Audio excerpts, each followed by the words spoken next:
Yes, guys, you know what time it is. It's your boy David at the Irish Hotspur, Ireland's #1 Spurs fan, bringing you the watch along for today's massive game, Man City versus Tottenham. Of course, as Tottenham head up to the Etihad, aka the Library.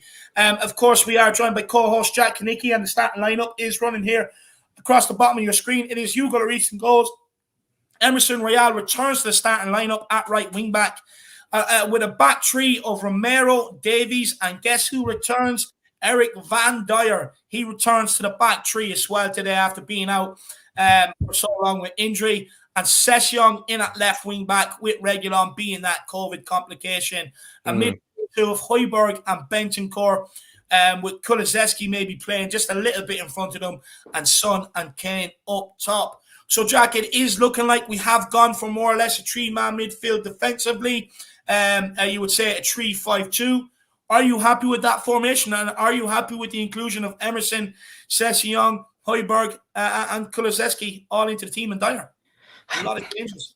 I'm happy for it in a maybe different ways. What I would say, Dave, the general Spurs fan base should be happy because this is what they've been really calling out for. They've been asking for Kulusevski to come on, and if he does play that sort of central role, maybe he plays like it's a 3-4-1-2, maybe he plays like it's a 3-5-2. If he plays some sort of central role, Dave, and then you have as well the likes of Son and Kane up top, and then you have Dyer back in the lineup, and then Højbjerg, Bentancur there, you probably would say that's like the lineup everybody's been kind of asking for. That's the one everybody's been kind of wanting. So a lot of Spurs fans at the end of the day, even if we lose, we should be happy with that because we'll be able to see maybe what it could look like and maybe if there's any promise to it. The other thing, Dave, to be fair, is I kind of feel like this formation and this like selection is kind of brave by Conte. He's already using the new signings. Recently, he was ridiculed, by British media and, worldwide media for his words on the transfer market. And yet he's using Bentancur now 2 times in a row and now starting Kulusevski. It says a lot. Yeah, look, it kind of is looking like that. Bentancur is our #1 midfielder in his eyes as well. The fact that he's played nearly every game since he's come in. He's been the focal point in there with Winks and Højbjerg, rotating between them. But look, hopefully today Højbjerg can show what me and you have been talking about that he offers. What we were missing the last game. Yeah. Hopefully he can provide that. But look, let's see what Harris Army are in the building with us and have joined us. We have Shushman says, come on, you Spurs must win this game or our hopes are over. No, look, they're definitely not over. They're not over. West Ham dropped points today, so that was good for us. I wouldn't say they're over. It makes things tougher, yes, but it's still in our hands. We've still got Arsenal, West Ham, United. You win them games, it's back in our hands. It's still in our hands. It's still not over. And top 4 was never going to be decided on us winning today either, my man. Alfie Goslin says, let's hope it's a shithouse win. I would absolutely love it. Do you know what? I'd probably get more satisfaction out of that today than like a 3 or 4-0 win. To shithouse them. Tony Cornelia says, come on, you Spurs. Hope you're well, David, lad. I'm very good, my man. I'm very good. Big yourself up, Tony. We have Top 943. Big yourselves up. Come on, you Spurs. Another hammering coming. We'll wait and see. How we start. Niall Woods in the house. Come on, you Spurs. Absolutely love it. Same as the regular. Come on, you Spurs. Sushan Bouchal says, not looking forward to but Spurs, please give me something to cherish about. Please, double against City. God help us. Now, that'd be nice to pull the double over them today. Wembley 1 says, even the boys, I'm hiding behind the sofa and put sandbags up as well. Let the Alamo begin. Absolutely love that. Big yourself up. Dark Sun Jesus, come on, you Spurs. I predicted Ben and Kulu to start today. Hope they play well today. Also, it would be a 3-5-2 with Kulu Cam or 3-4-3 with Kulu on the right. 2-1 or 1-1. I think it is looking at a 3-5-2. To be honest with you, I'd be surprised if it's a 3-4-3. And Lucas being taken out with how many times he does turn the ball over. Dark Sun G, big yourself up, and it's good to see you back. 2:30 where you are, my man. You're a loyal fan. Old Sauces, big up, lads and ladies. Come on, you Spurs. Welsh Gal is here. Come on, lads. Let's do this. Big up that David, Jack, and Sean. Greetings to the Harris Army. Big yourself up, Welsh Gal. Tommy Austin says, we always think we're going to get thrashed by this lot. Our record is pretty decent against them. It's not bad, my man. It is not bad. We have won 3 out of the last 4, but they all have been at home. So it's a hard one. But we have not lost outside of London this season in the Premier League. We have lost 8 games, but all 8 have been in London. 4 of them at home, 4 of them away in London. So we haven't lost outside of London. So maybe we do travel okay. Ribsy 85, big yourself up. It's good to see you in. He says, all right, lads, come on, you Spurs. Vince Vega's in the house. Come on, you Spurs. 0-0 to the Spurs. Lloris to redeem himself. That would be nice. We need a huge game from him, by the way. A huge game. Matt C says, come on, boys. We need this win. Big up the lads. Going to be going though, be a class watch along as usual. I really appreciate that, Matty. I really do appreciate that. Nice. Thank you, my man. Derek Hutchinson says, good evening, David and Jack. Can't wait to get at this mob. I think the team will be up for it. Come on, you Spurs. And look, that's what I'm thinking, Derek. You know, we don't do well when the pressure is on us, but when there's no expectations, Tottenham tend to turn up. So let's wait and see what happens. John N says, Conte will have the plan. Lads, let's trust. Attack, attack, attack. 2-0 Spurs. We would take it easy on them. Come on, you Spurs. Do you know what? I'm absolutely loving the positivity. After about 20 minutes, we're shit, this, that, and the other when we're losing. But we'll wait and see. I'm loving the positivity going into it, though. Miguel Escobardo, big up, everyone. Jacko and Davide, dynamic duo. Vamos, vamos. Big yourself up, my man. Who's in the building? I'm going for the Green Army shirt today as we are at the Empty Hat. Guys, don't expect a lot today. No, I don't think anybody is, my man. I don't think anybody is. JC's in the building. Good evening, lads. I'd give you a like as usual. Keep up the good work and enjoy the game. Thank you so much, JC. Really do appreciate it. Everybody, please do like that stream. It really does help us out. Alfie Gosling, I think we can all be happy because Wink and Matt Doherty are not playing. And Sanchez as well, Alfie. And Sanchez is a huge plus. Seller Agent is in the house. He says, come on, you Spurs. Leon is in here. Big up, lads. Big up, Leon. Fazrad Fire, let's take any positive result as a bonus and don't feel low if we lose. Could not agree more with you, my man. Kerry McDonald, come on, you Harris Army. Come on, you Flat Car Army. Come on, you Spurs. Let's go. Absolutely love that, Kerry. And I hope you're keeping well. B. Bob O'Neill, he says, story lads, hello from Tala, Dublin. Big up, Bob. Big up, my man. Not too far away from me. I'm living in Newbridge, County Kildare. You're about 20, 25 minutes away, my man. Spurs fan up in Tala. Honestly, just back from the Wolves game. Little thing, right? 6:30 flight out for the Wolves game.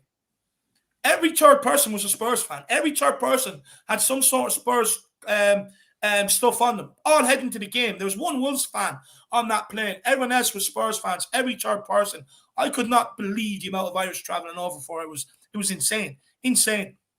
Johnny Wade says, do you think it's a good idea to change the Cockerel logo to an ostrich? It would scare the opposing team. I love that. I like that. Carl Knight, my man, it's good to see you back in the building. Where have you been? He's big on game days. Okay. And I hopefully everything is good with you, Carl. He says, huge respect to you guys. You are legends. Never say die, even when you were up against Mega Money Man City. Amen. No, look, Carl, first of all, we're not legends. We're just normal guys like everyone else out there who support Spurs, who passionately support this club through thick and thin. We're just like you guys. We're not legends. And all we want to do is just provide the platform out there for you guys to come on and have your say as much as you can. Like we offer the fan shows after this game as well. Send in your fan cams to myself and Jack. All of our details are below in the description. I put them all in there last night. So just send the fan cams in and then we'll get them up on the channel. And it's all about you guys having your say. We put a lot of stuff in the community section as well. We just want to talk to Spurs fans. But even when we're up against it, my man, that's where my shield goes up more to the rest of the Premier League when we're up against it most. Even though sometimes in my head I'm like, yeah, look, we know what's coming. I will never, ever, ever let them know that I'm feeling like that. Jack, what do you want to say to Carl? Carl Knight, really massive respect to you, my man. I mean, he's always showing up big on game days, Dave, Carl, and he also spreads that positive vibes and energy. Guy, I mean, Dave, he probably actually has a number on us when it comes to his optimism, his support for the club. The guy could probably take 20 punches to the face and, would still back, the club. The guy is, I love it. I love his energy. Carl, big yourself up, my man. Always love having you in here, my man, and really do appreciate the really kind words. What a legend. What a legend. Well, look, guys, we should be kicking off now any minute. Everybody do get your score predictions in and let us know what you think the score would be in today's game. A lovely picture there of Christian Romero straight up on my screen. I'm absolutely loving it. I love that guy. Just getting rid of all the boggers and swell out of his nose. I love that. Take a few more comments. Paddy Higgins, I feel like I need to invest in a flat cap now. I'm watching these watch-alongs. Everybody needs them, my man. It's the latest trend. Everyone needs them. The amount of people at Spurs games around them as well. But big up, Paddy. Dave, are you... I just kicked off. No, I'm looking at Antonio Conte staring into the wilderness. It's a Okay, fantastic so sight. I'll wait for you once. Okay, I'll wait for you 5 seconds if the clock shows up for Maybe a you bit then. longer because my clock will take probably a bit longer to come up. So maybe wait for me at 30, Jacko. I'll wait for you at 20 and we'll see how it goes. Okay. We'll see how it goes. Okay. Well, So just if anybody wants to stop now, anybody that's already in the building, maybe wait for Dave and I maybe at 20 seconds, everybody, if you can. If you want to. You don't need to, but if you like to. Yeah, if you want to sync up, guys, 20 we'll seconds. tell you when we're synced up. It's just who's on the ball? Romero into Bentancur to Emerson. Tries to put one in behind for Kulu. Slipped as he went to do it. Sorry, Jack, I'm gone past it. I'm at 25 seconds now. My bad. That's all right, my man. Okay. I'm at 30, 31, 32, 33, 34, 35. Maybe it's easier if you wait at like 40 or 50. Wait for me at a minute. I can't pause this one. No. I'm saying, like, tell me when you get to a minute. Oh, okay. Sorry about that, guys. We will get synced up, and then we can sit back and enjoy this game. Man City on the ball. They've looked to put one in behind Sessegnon early and test them out. Well, great defended by Ryan Sessegnon there. Absolutely love it. Jack just approaching the minute now. Hugo Lloris has the ball in his hand. He throws it out to Romero. Romero looking for options, plays it into Højbjerg. Højbjerg to Bentancur. Oh, what a pass by Bentancur out to Davies, Jack, to get us out of trouble. Oh, that's disgusting, Dave. Absolutely disgusting. Again, people, when do you see Harry Winks do that? Just tell me. When do you see him do that? Oh, he's off. How's he off? Sorry, Jack. Sorry, I thought we were in there. Sorry, what were you saying, Jacko? No, I was saying, when do you see Harry Winks do that, Dave? Like, just tell me when. Because I just don't. I never see it. I just never see Harry Winks ever play a pass out of pressure like that, especially out of pressure, Dave. Angel Mato saying, Storm Eunice, meet Harry Kane, Hotspur. Absolutely love it. No, the Big Jet TV. It should have just been Harry Kane, landing at the Etihad. That should have been the Big Jet TV. The big man's in the house, Angel. The big man's in the house. Pick yourself up, though, brother. Pick yourself up. Jack, you're watching on 2 different monitors, are you? You okay to keep... yeah, I'll go through the comments, my man. We'll get them up as we go along during some dull periods of the game. Man City, you've gone inside here. Oh, well tracked back. Who's that? Box to box, Benny. What a tackle. Højbjerg back to Dyer. Dyer cool and calm and collective out to Emerson. Emerson into Højbjerg. Jesus, that's suicide. That's a free out. Free out! Oh, he's telling Højbjerg to get up. I don't believe it. Do not believe it. He's had a haircut, Jack. He looks like he wants to kill people. He's in here for war, Dave. He's in here for war, my man. He's got that prison haircut. Oh, I love it. Big up, John, my man. But Angel, do let me know if it's pronounced Angel or Angel, my man. But big yourself up, my man. Big yourself up. Really do appreciate all the support. Storm Sonny and Angel. Meet Storm Sonny, lad. He's going to score today. Storm Sonny. He's the assassin as well, everybody. Sonny is the assassin against Man City, definitely. And everybody, it'd be greatly appreciated if you could smash that like button. It's a great help with the algorithm. Subscribe button to the channel if you are new. That would be awesome too. And feel free to get your super chats in. Like Angel and who was the other one? Like Angel and like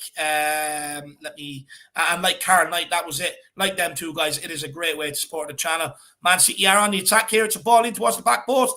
And Sessegnon deals with it comfortably. He's let it gone out over his head. He's gone out for a goal kick.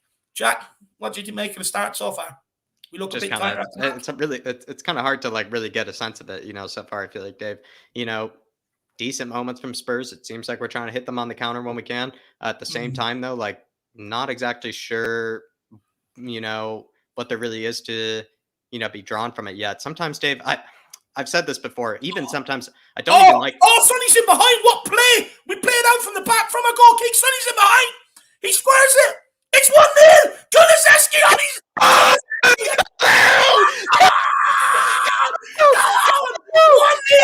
Let's go. What a start. What a fucking start.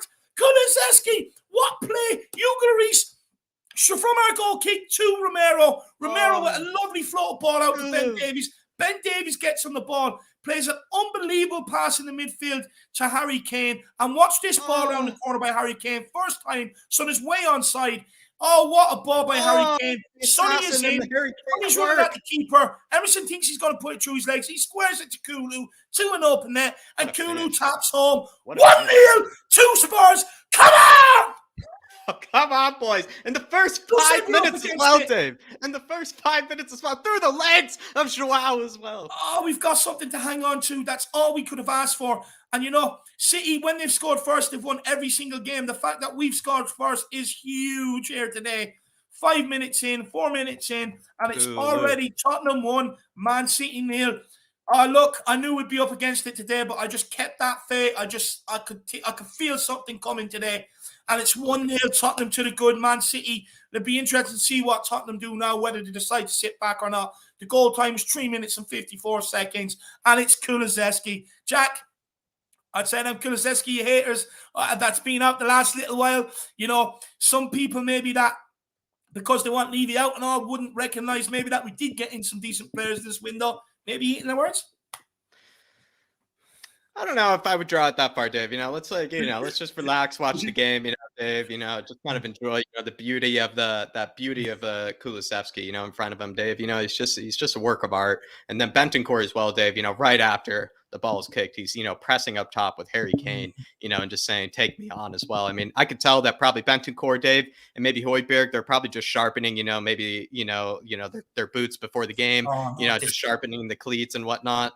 But it's honestly, I don't know, Dave. I'm looking forward to these two signings. They've been absolutely beautiful together. Everybody's absolutely hyped up from this, Dave. And Adrian Gia saying, "Big up, guys. Big yourself up, Adrian." And I will say again, Adrian, unbelievable words earlier in the pre-match build-up. Really knows his stuff, I will say, Adrian. So big yourself up, my man. Love it. Absolutely love it. Dark Sun G says, "Man City killer, Son and Kulu, a wonderful finish." Yes, come on, Dark Sun G. I would say as well, Dark Sun G, Sonny is an assassin. He is an assassin against Man City. He makes Pep Guardiola shake in his boots. He makes Pep Guardiola, sleepless at night. He's the only man Pep Guardiola can't figure out. Is Sonny, everybody. But pick yourself up, Dark Sun G. And then Joseph Venier saying, already a better team without Wings. Come on, you Spurs. Come on. Yeah. Big up, Joseph.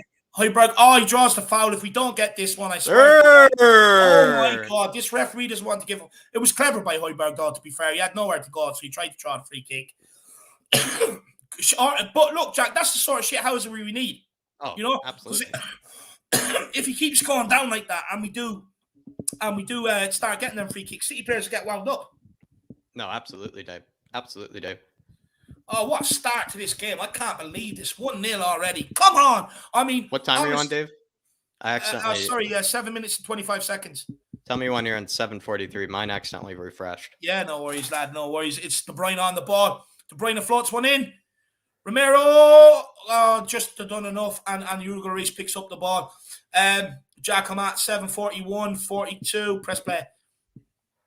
De Bruyne with a good floated ball in there. Romero just done enough marking. I think it was Phil Foden, so he couldn't get anything clean on it. Ben Davies, and again he's gone into Harry Kane, or into Sonny. Yeah, I like what we're doing here, Jack. Trying to just beat the press, put it over them in behind. Switch it, says. Switch it. Look at Emerson. Oh, come on, Emerson. So clunky. So go on, Kulu. Win that. Love it. Good ball. Oh, unlucky, Sonny. Unlucky. Dark Sun G says, "This is why I wanted Kulu to start. I hope for a 2-0. It was a great finish, Dark Sun G. Great finish, my man. Great finish. Unbelievable. What play, though, from our own goal kick, Jack, to have the composure, like Romero's composure to pass it out to Davies. Davies then to pass it into Harry Kane. Harry Kane, he's back to play. Sort of like, not exactly a no-look pass, but a pass in around the corner into Sonny, and Sonny to time his run to perfection, and then to be unselfish, and then Kulu to still make up that ground to get up there instead of sitting back and watching Sonny try and do it himself. To still get up there, make up that ground and provide that option. It's an incredible goal for Tottenham Hotspur. It's a ridiculous goal, Dave. Honestly, an unbelievable pass from Harry Kane that hasn't probably been said yet as well. And Sassy down here, Dave, just getting stuck in. Hopefully he shows Sterling maybe the bit of the weight room, because I do want to see Sterling. Oh, Højbjerg, absolute menace. Absolute menace. Plays Harry Kane here. We see Kulusevski cutting inside. Plays Bentancur. Bentancur with a beautiful first-time touch there. Romero. Oh, we're just opening them up here, Dave.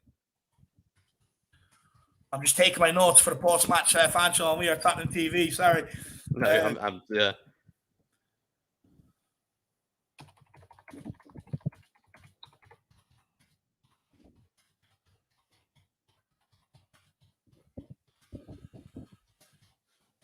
Oh, I'm absolutely buzzing. Oh, Absolutely win that, buzzing with Hoiberg. that. Win that. Sir! Ref, let the boys play here. I mean, it's Hoiberg. Dave, I mean, I don't get it because Pep, he buys all these squirmy midfielders. And then when they come up against a Hoiberg, like, apparently the ref has to, babysit them. Yeah. It's not a daycare referee. Nah, I don't know. Tottenham just sitting in tight here, Jack. We're just kind of like blocking up the middle, it looks like. To be fair, it looks like we're happy to let City go out It's either side. actually, hilariously, Dave, I must say this. What were people saying? What is it, like a 9, a 9-1 or something, Yeah, or like yeah, it looks like that. it is kind of, what is it? It's actually more of a 5-4-1, you would probably say, or is that what it'd be, right? Or a 5? Look at Eric Dyer. Look at Eric Dyer already telling Yeah, people to I think restart. it's a And all this. That's not 5-4-1, what we Dave. talk. I think it would be like a 5-4-1, it seems like. Sonny and Kulusevski drop in to basically, clog up the middle, as well as almost form like a 4-4-2 kind of formation, it looks like. But Yeah. you do have Harry Kane up top as the only striker, but it's almost like the way they're setting up, Dave, is kind of like that, deep lying 4-4-2 to a degree. But then they also have plenty of defenders back there. It's actually, we'll see how it keeps working. I mean, too early to tell, but we'll see how it keeps working. But it is quite clever. Oh, it's a ball in behind. What I will say, Jack, it actually looks like a 3-4-3 going forward when we're breaking forward, and then a 3-5-2 when we're sitting in a way. Yeah, it's weird. We'll keep an eye on it, but whatever it is, it's absolutely working right now. To be honest with you.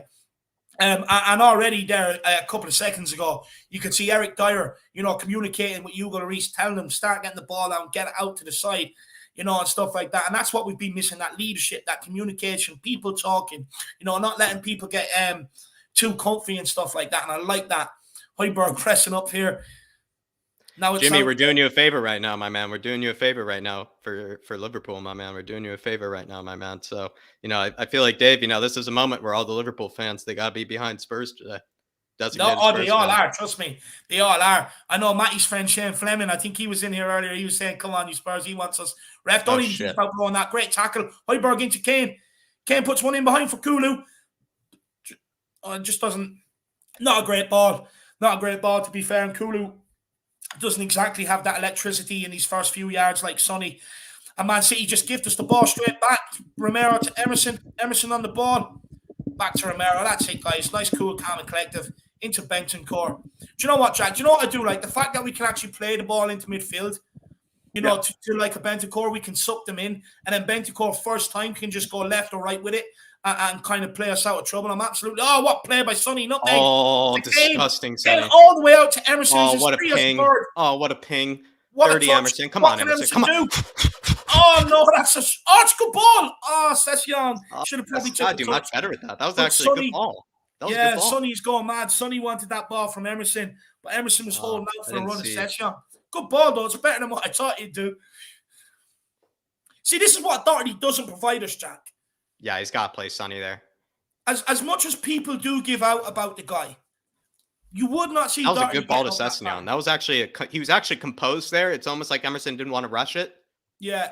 He actually waited for then the open man. Sessignon wide open, should do a lot better with that. So you could actually look at that. That was a great cross. No, it was actually good composure from him. That's it, Emerson. Come on, Kulu. Kane's just sitting in the middle, no pressing whatsoever. He's just happy to block up the passes into that guy in the middle. We're happy to let them go out wide, and they have gone out wide again. Do Man City want to throw this one in the box? They played it in behind Kulu. Good covering by Romero, and that's exactly what Romero does that Sanchez doesn't do, and this is what we were talking about in the pre-match game. Already Emerson looks better with Romero in there beside him. Dave, do you know as well, like I've noticed, is that even already, we said this before in the pre-match build-up earlier this morning, but with Romero and Dyer as well, they're actually also opening up, the press, from Man City. We've seen Romero do it on countless. Ooh. It's another another ball back in. Well dealt with. No, it's another ball to the edge of the box, and he absolutely shanks that. Absolutely love it. Sorry, Jacko.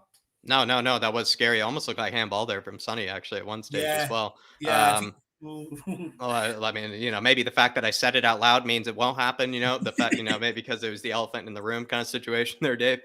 But I don't know, Dave. I've seen Romero and Dyer. They've just opened up this press, and they've actually made it, a lot easier for us in possession. It also makes it so that when Yes. Bentancur and Højbjerg pick up the ball, they actually can turn. Yeah. Because usually in other games, Winks, Højbjerg, Bentancur, they haven't been able to turn and actually look up. They constantly have to play it backwards because there's someone already on them. Where it seems like with the addition of Dyer today, we are actually able to, pick out, passes to players that can actually do something with it. Yeah, we can play out from the back, Jack. And look, this is what I've been saying. When you have the likes of a Sanchez there, who looks so shaky in the ball, you have Winks who's not brave on the ball, who doesn't want it in midfield when he's being pressed compared to a Bentancur or a Højbjerg. It's a big difference because you can start playing through the lines, Big up Wolf. and you can mix up the game. You can start playing through the lines. Hopefully, City thinks that's what you're going to continue doing, and then boom, go straight in behind the right, mix it up. So I'm absolutely delighted to see what we started within the first 15 minutes. I certainly didn't think we'd have a shot on target. Certainly didn't think we'd be 1-0 up. And I certainly didn't think we'd be trying to be brave and play out from the back either at times. So I'm absolutely happy with how this first 15 has gone. Still a long way to go, Man City now looking like they're in a bit of rhythm, starting to do the basics right. Touch and control, Sterling up against Sessegnon. And Sessegnon, yeah, come on, boy. Put him in your pocket, son. Good stuff. Good tackle. I hope he's up for it. I really hope he's up for it today. He is, I can tell. I can get that feeling, lad. I just got that. I got out of bed this morning, thinking, the impossible is about to happen. It's Kulu. He lets him cut inside. Emerson flies in, try and block it. No! Jesus Christ, that is shocking. Joao absolutely fucked us there. Jesus Christ. Kulu has to show him on the outside. You have to show him on the outside. Emerson is waiting for you to show him on the outside so he can come across. But Emerson doesn't cover himself in glory there either. No, Probably delays that shot. I think, he just falls for that. It's a good fake, but Cancelo, Jesus. If that was Dave, I'll be honest, Dave. I've said this before. I personally think he is actually one of the best, if not the best fullback in the world. I do really rate Joao. The stuff that he just did there, that's actually class. To be honest. If that was Riyad Mahrez, though, that's in top bin, so we have to keep an eye on that. You're absolutely right, Dave. You're absolutely right. Spot on. Dyer out to Ben Davies. Ben Davies, open up your body and look at Sessegnon. That's it. Now play him. Good ball. And he's gone on the overlap. Ben 10. Oh, it's Kane. He springs it all the way out. King Emerson. There you are again, Emerson. Come on. Show me something, Emerson. Come on, Emerson. Oh, it's a poor ball.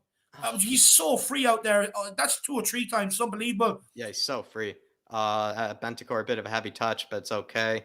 Dyer here on the ball. Emerson's free again. Dink it over to him. Into Kulu. Kulu out to Emerson.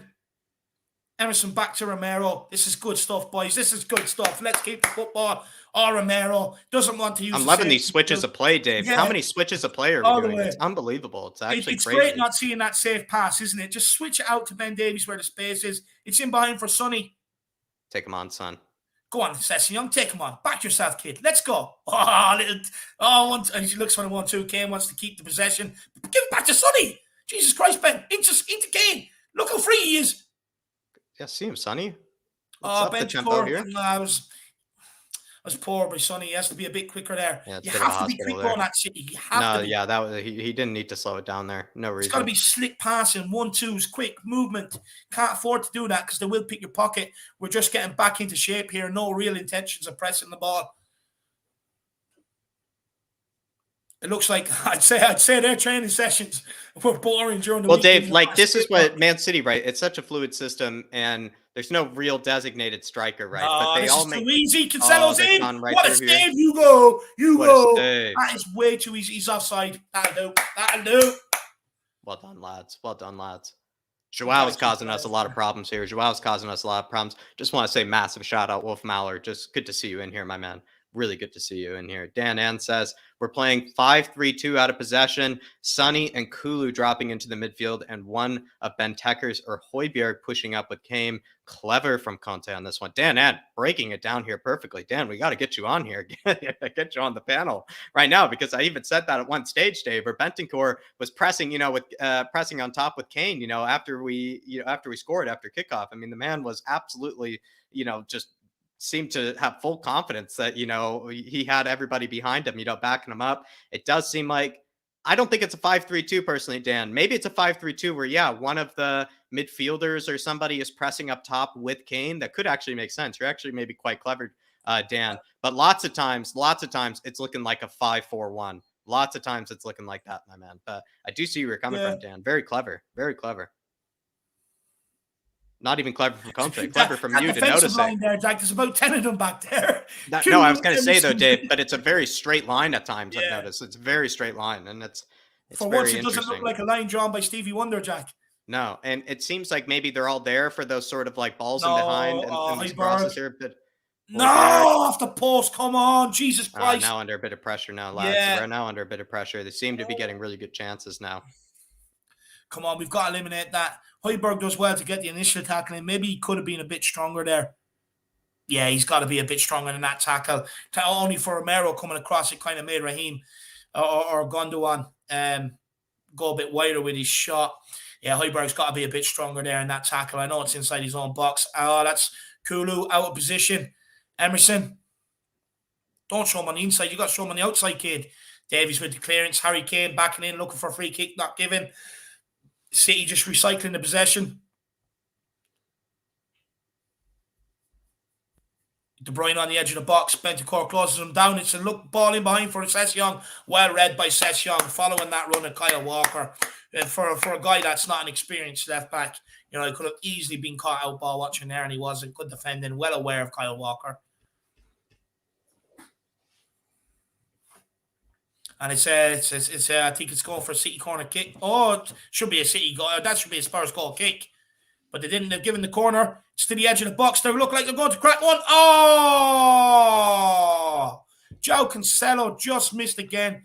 Now we are starting to be absolutely opened up like a tin of worms. There's gaps starting to appear. We've got to start switching on. The warning signs are there. Wow, what a strike again. That was...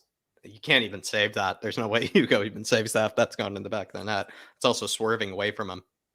No, we've got to start waking up here. Why are we playing? That's a bad pass from Højbjerg, though. That's a bad pass. Yeah. Doesn't need to play it in Lloris like that. City on the ball here. Across to Ruben Diaz. Ruben Diaz. Back to whoever that guy is. Is that exactly, Dave? Exactly, Dave. If City knocking on the door, tell them to go away. Exactly. Exactly, Dave. Come back later. Come back later. City have to keep the ball. Bentancur, can he get in there? Robert Kulu does. Bentancur, he's got to be better. That was a mag from Kulu. Kane into Sonny. He's on. No. Oh, if he could have got that first touch. Kyle Walker's all over him. Well done, Sonny. He still held on to it. That's it, Sonny. That'll do. Wow, class hold up play from Sonny there. Class hold up play. Few step overs. Eric Dyer, he's gone in behind for Sonny. Sonny doesn't challenge. Maybe he could have. It's gone for Kane. Kane. Sir. Oh, he should have went down there, Nah, ref. Kane probably should have went down there, that Jacko. Especially get that nudge in the back. Get that nudge in the back, trying to chest it down, Dave. Absolutely. I think you're clever. He should have went down. Yeah, I think you're right. Ask the question. And Sonny's on. Off that first touch. He's on by a mile. He's just too quick for the pass. It's City on the edge of the box again. It's gone out wide again, out to the their left-hand side. It's absolutely Kindness. It's just gone inside. De Bruyne plays it into Højbjerg. Lovely. Kulu breaking out with the ball here. Come on, Kulu. Go on, Kulu. Well held up, son. Oh, dirty. Show him the strength.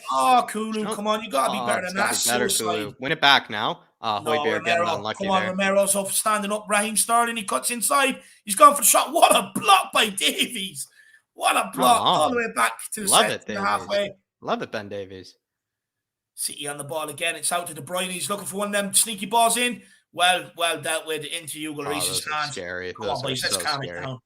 Let's calm it down. Phil Foden, we have to watch him. He makes a lot of them sneaky late runs. You know what's really funny, Dave, as well? I feel like that was a really long 8 minutes, kind of thing. Like, because it felt like, that felt, feels like ages have passed and it really hasn't been very long. It's still only 23 minutes in. So that really we were under the cosh there, Dave. We were really under the cosh there. Down this right-hand side, defensively, Kulu needs to switch on a little bit. He does. If you look at it, like, even when the ball's out the right-hand side, they're dropping De Bruyne over there as well, or Cancelo, or Sterling, or somebody. There's usually two out there. Emerson! Oh! Love it. That's the confidence going forward. I want to see that again. I want him to have a second strike at that again. I want him to be selfish and just have a second one. Good first touch. And then he just drives at them. The space is opened up. It's ridiculous how much space he's picking up. It's actually absurd. It's actually absurd. It's almost like like I said, it's either Emerson has that engine, Dave, that people don't realize. He can always make that run and he'll always be there. He'll always be open. Emerson, he's so frustrating because he's always open and he never does anything with it. Yeah. But to be fair to him, at least he's always open compared to certain players and always like there for that sort of pass. So I think that's what maybe people aren't realizing. But what is it? Kyle Walker in midfield here picking it up. 49% of Man City's play is coming down Emerson's side. They are hitting that side an awful lot. Again, it's out to Sterling Kulu. He's gone out there. Do not let him skin you. Make him go outside on his weaker foot. These are the ones that are scary. Every time Joao picks it up there, that's always the scary one. Oh, good ball by Kyle Walker, to be fair. Oh, well dug out by Højbjerg. You wouldn't see Winks do that. That's why he's in the team. Come on. Have a well bit thought into Kane. Kane to Højbjerg. From Eric Højbjerg Dyer. to Sonny. Oh, what a ball from Højbjerg. Come on, Sonny. Get on your bike. Get on your bike. Oh, Sonny. What a ball by Højbjerg, Jacko. Oh, it's a good defending by Kyle Walker. I mean, world-class right back to come up against right there. So that's honestly didn't even look like that bad of a touch from Sonny. Didn't even look like that bad of a touch, actually. With all the space out on that right-hand side that we've been given, do you think there could be cause for maybe getting Son to get away from Kyle Walker and going out that side and put Kulu up against Kyle Walker? Give Son all the free reign out there, That could be interesting, Dave. That could be interesting because Kyle Walker is a world-class athlete at the end of the day. Like he's built like an absolute specimen. And he's shit quick. And he's shit quick and he's world-class strength as well. So he actually, to be fair, could catch up to Sonny in most occasions. So I'm actually kind of with you, Dave. Oh, class composure from Højbjerg. Oh, what's Hugo doing? Jeez. Oh, ref, that is a free kick. Just barged them in the back. Literally just barged them in the back. Højbjerg's gone down with an injury and he's untying his lace. Come on, Pierre. Wasting time. You gotta love that lad. He's taking a bit of the sting out of the game. So he is. No, you gotta love it. Honestly, they should bring on, honestly, Dave, Harry Winks, they should honestly bring on Harry Winks just to lace his boots, actually, to be fair. Like they bring on the med team, Dave, like they bring on the trainers, they should, just bring on Harry Winks just to lace Højbjerg's boots in that situation. He runs out with a big medical bag. Oh, I love it. I absolutely love it. Come on. I mean, I'm sitting here buzzing. No one can sit here and tell me that they thought that we'd be sitting here 1-0 up, Jack, after 27 minutes. I mean, David, I'm just delighted. I think, to be fair, the fact that we started off that strong as well. The fact that we started off that strong, I find to be the most. I don't know, Dave. We'll see what happens. But if it ends up being that prediction that someone said, where it was like, we just grab a goal in the first 10 minutes and we hold on for the full 90, that is the best shithousery performance that we're looking for. That is the best shithousery. And I did say I'd like a shithouse win today. So let's get it. I'd be happy. If we can hold this out, that'd be unbelievable. And what I will say is, remember, Jack, Eric Dyer, once every game out of the 8 games he started this season in the Premier League, starting in the middle. What would you say quickly, Dave? Just quickly, Phil here. No. Get out to Sterling, close him out. Someone get out there. Emerson. What a challenge, Emerson. Come on, Emerson. Get out there, Romero. You're an animal. Oh, you're an animal. Sorry, Jacko. What are you going to say? No, Jesus, Dave. I mean, he loves it. Dave, did you see that? Dave, did you see Emerson Royale and him give him that slap to each other, Dave? This is what we're talking about, Dave. You were spot on today. Emerson Royale and Romero together. As much as people, don't like Emerson, these guys are going to vibe together when it comes to just trying to get stuck in. They really are. They could care less, actually, what they do with the ball. These guys, all they want to do is just get stuck in for a living game. That's all they look for. Football. They just want to fight. Oh, Dave, they just want to just absolutely put somebody on the floor every time. And it's just beautiful. They just love getting stuck in. That's the whole Emerson's point. always going to look better with Royale or with Romero. We just forget that. So shaky. I think that was the whole point with Paratici, why he bought him for Nuno in the first place. Just buy me a right back that gets stuck in. And that's just what it is. But well done, Kulu. Come on, Kulu. I'm delighted now. He's starting to switch on a little bit more defensively, Jack, and he's helping Emerson down there, starting to stem the flow of the attacks coming down that side now. Because beforehand, he was kind of maybe not switched on a little bit, and they had so much room out there. Look at him now. Look where he is. He's been drafted out there rather than where he was before in the middle. So I'm absolutely buzzing. Well done. Win that. Second ball there, boys. Come on, Sonny. Come on, Sessegnon. Do not let him skin you. Don't let him inside. That's what you don't want. That's what City are looking for every single time. Here's the thing, though, Dave. With Bernardo Silva, to be fair, that guy's like, I swear, he's like Messi sometimes. Like the ball actually glued to his foot every single touch he makes. I think even Dave. He's game right now, isn't he? I think even Dave. I think last season and maybe even this season too. He's like one of the least like he's in terms of like attacking players. He's like the least dispossessed player, like something like that. Like he's just impossible to take the ball off of. Like sort of guy. I think that's what's always made him unique. But come on, Emerson. He's an animal. He didn't even want to keep running. He just give me that free kick. This is also people also don't like that about Emerson, but I actually love that. It gets you out of pressure actually in situations. Yeah. It really does. And it's what La Liga trains you to do, to be fair. It's what La Liga trains you to do. I do love it. Just a quick shout out to my niece Keela and my sister Fiona. I know they're sitting there watching. So hello, Keela. Hope you're keeping well. Everybody show Fiona and Keela a bit of love in the comments. Spurs are winning. Come on, you Spurs. Keela, you better be saying that. Come on, you Spurs. This is a good flick on. Okay, Kulu. Go on, Kulu. Keep pressing. Keep pressing. Keep pressing. Now, Sonny, you go. And we make Emerson kick it out because he panics. Lovely, boys. Come on. Big up, Derek. Big up, Derek. That's good pressure. Ben Davies what's this for? I don't mind. Keep wasting time, actually. That'll do. Sonny, you should have held on to it. You should have gone for a 3-pointer, lad. I'm absolutely buzzing, lad. I'm so happy we're winning. Come on. Let's get this to half-time. Hey, now a couple of passes going astray. If we can just get one more chance next time we take it, we can win this game. We have these rattled. They're starting to misplace passes. We just need to create the next opportunity and we need to take it. Sit down. Sit down. Your head isn't even as shiny. Ben Davies to Sessegnon was so composed playing out of the back. I love this today. Go on, Sess. Come on, Sess. Referee, Jesus Christ! Oh my God! Honestly, see Antonio, he's absolutely screaming at Anthony. Sabres or something. Absolutely screaming at Taylor. He's absolutely screaming at the referee there. Good pressure.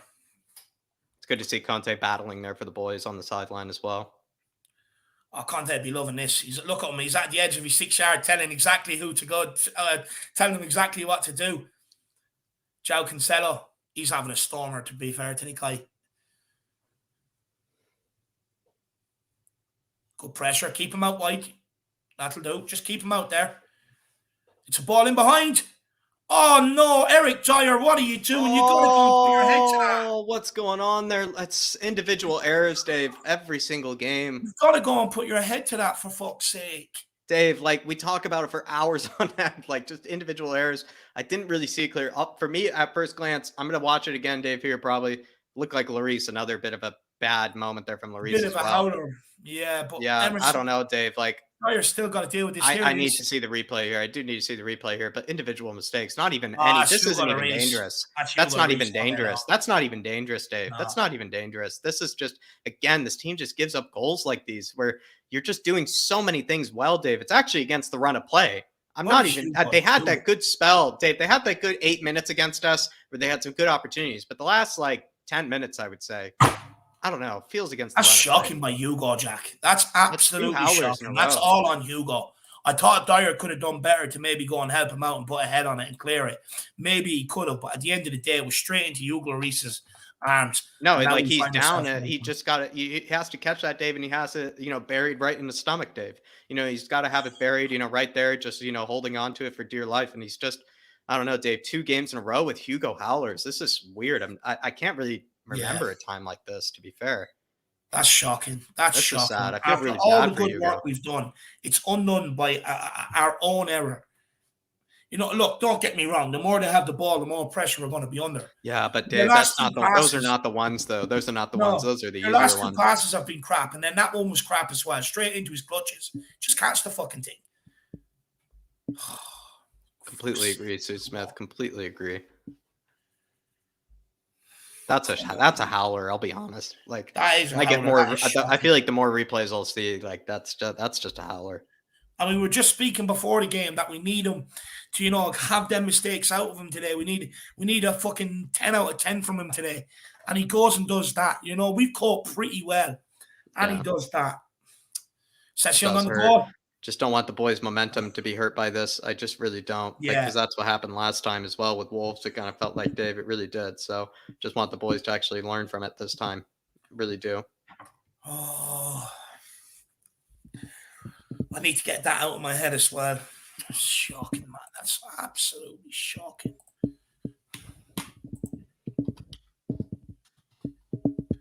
So demotivating, Jacko. After all the good work we've done, to put ourselves in this position. And then he does that. He just gives it to them. He may as well put a bow on it and a little gift card.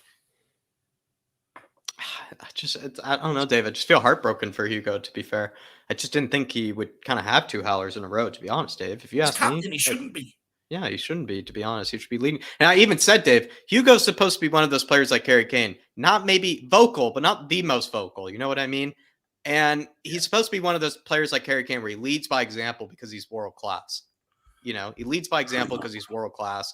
And you're someone he can depend on for his ability. And you're not seeing that the past 2 games, which is heartbreaking, I must say. So another ball in. Emerson.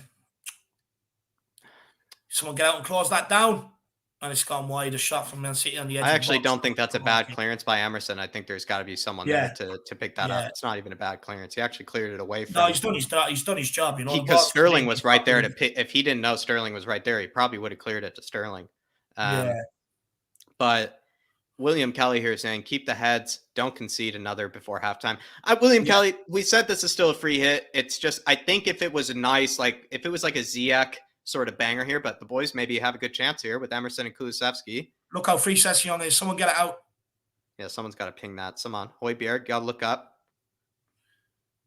Into Bentancur.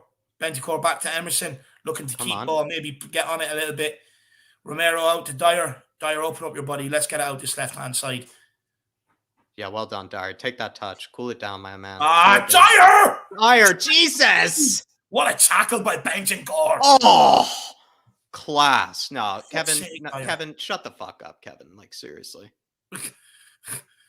Bentancur. Kevin. And he does sir! He's dispossessed. What's he doing Emerson, well done, Emerson. Come on, Emerson. Romero. Yes, Romero. That's got to be our show. Well done, Romero.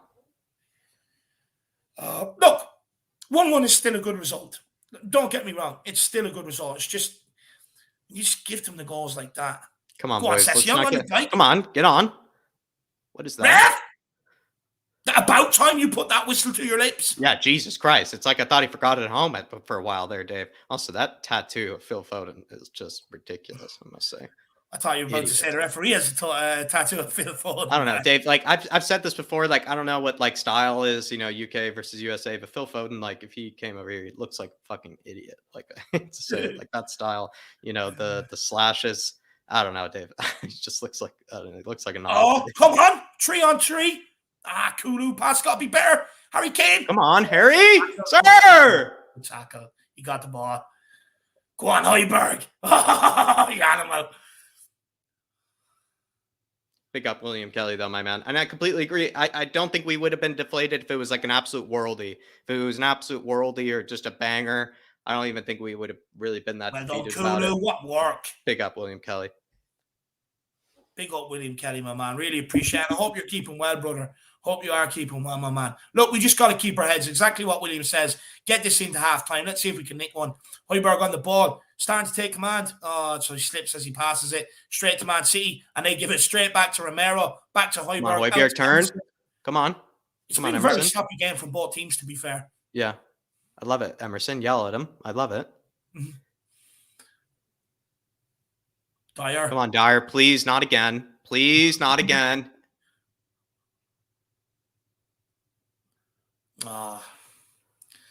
Jesus. I hate when Moon Boots tries to have 6 touches on the ball. Yeah. Oh, Man City getting at us. It's out to Raheem Sterling. Raheem Sterling, they keep cutting back inside. Someone just get out close to them and show them on the outside. It's where they don't want to go. Out to De Bruyne, cheeky little ball in. Romero just gets rid of it at all costs. Sonny doesn't even jump. He's got to jump there. Ben Davies just hoofs it long straight back to Man City. They're starting to pen us in again. Come on, we need to get our foot on the ball, guys. Come on, lads. Come on, lads.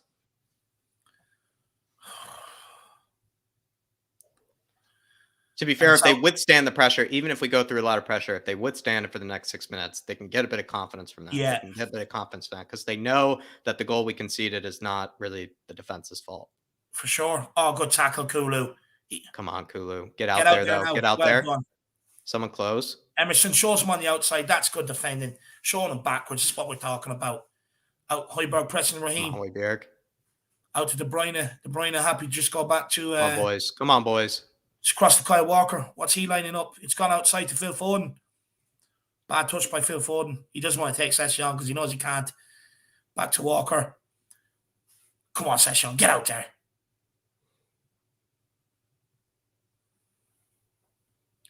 Oh, we're just keeping shape, keeping it tight for the last 5, hopefully. Oh, they found a bit of space here. Cancelo on the right-hand side into Sterling. Sterling, bit of trickery. No. Come on. Clear. Out there and fucking close him down. Bernardo Silva. On the overlap for Kyle Walker. Kyle Walker, good ball in. Romero misses it. What a block. Come on, Emerson. What a block. He's down. Ref. Thank you, ref. Jesus. Sir, he needs his time. Sir, honestly, beautiful by honestly, Emerson, everybody, that in itself, what he's doing right now is world class. You can't teach this type of shithousery. You have to learn it in those La Liga, Brazilian monasteries of shithousery, of time wasting. Honestly, absolutely beautiful from Emerson here, I must say. Absolutely beautiful. Oh, God, I love the guy. Absolutely love the guy. Anthony Taylor, right there to babysit him, right there to do the, right there to do the daycare for him. Beautiful from Emerson, I must say. Absolutely beautiful. Love a bit of time wasting, especially at this time. Take a bit of sting out of the game, everybody. Take a bit of sting out of the game. Well done. Well done. Well done. Jack, what do you think of Højbjerg so far coming in for Winks today and his inclusion into the squad? Thought he started off extremely strong. Now I see him playing a few more hospital passes than I'd probably like sometimes. I want him to turn a bit more. But at the same time, I mean, he's pressuring Dave. He takes initiative. He tries to get out of the defense. He tries to, maybe get stuck in and win the ball back, especially in the beginning of the game, Dave. He's getting stuck in left and right, in the middle of the pitch. Yeah. I think he's been absolutely fine. I would say 6 out of 10 so far from Højbjerg. 7 out of 10. 6 out of 10. I think a 7 out of 10 is fair, to be honest. I actually think, look, I can get what you're saying with maybe. So, you're going to reach me. Come on, claim that. Chill, boys. Relax. I can get what you mean about some of the misplaced passes, but to be fair, Bentancur's had a few, Dyer's had a few. They've had a few right throughout the team, to be fair. But they're looking for a foul there from Eric Dyer, maybe. Yeah. We're looking for a handball, I think. Yeah, Jesus Christ. No, just play on. But look, I think Højbjerg's inclusion provides that bit of steel. Mm-hmm. I'm with you. I'd like Sessegnon so far defensively today, but I've actually, honestly, I can't believe I'm saying this, been a bit clunkier on the ball than Emerson. I can't even believe I'm saying that, actually. It's been a bit clunky on the ball for me. Sessegnon has been great defensively.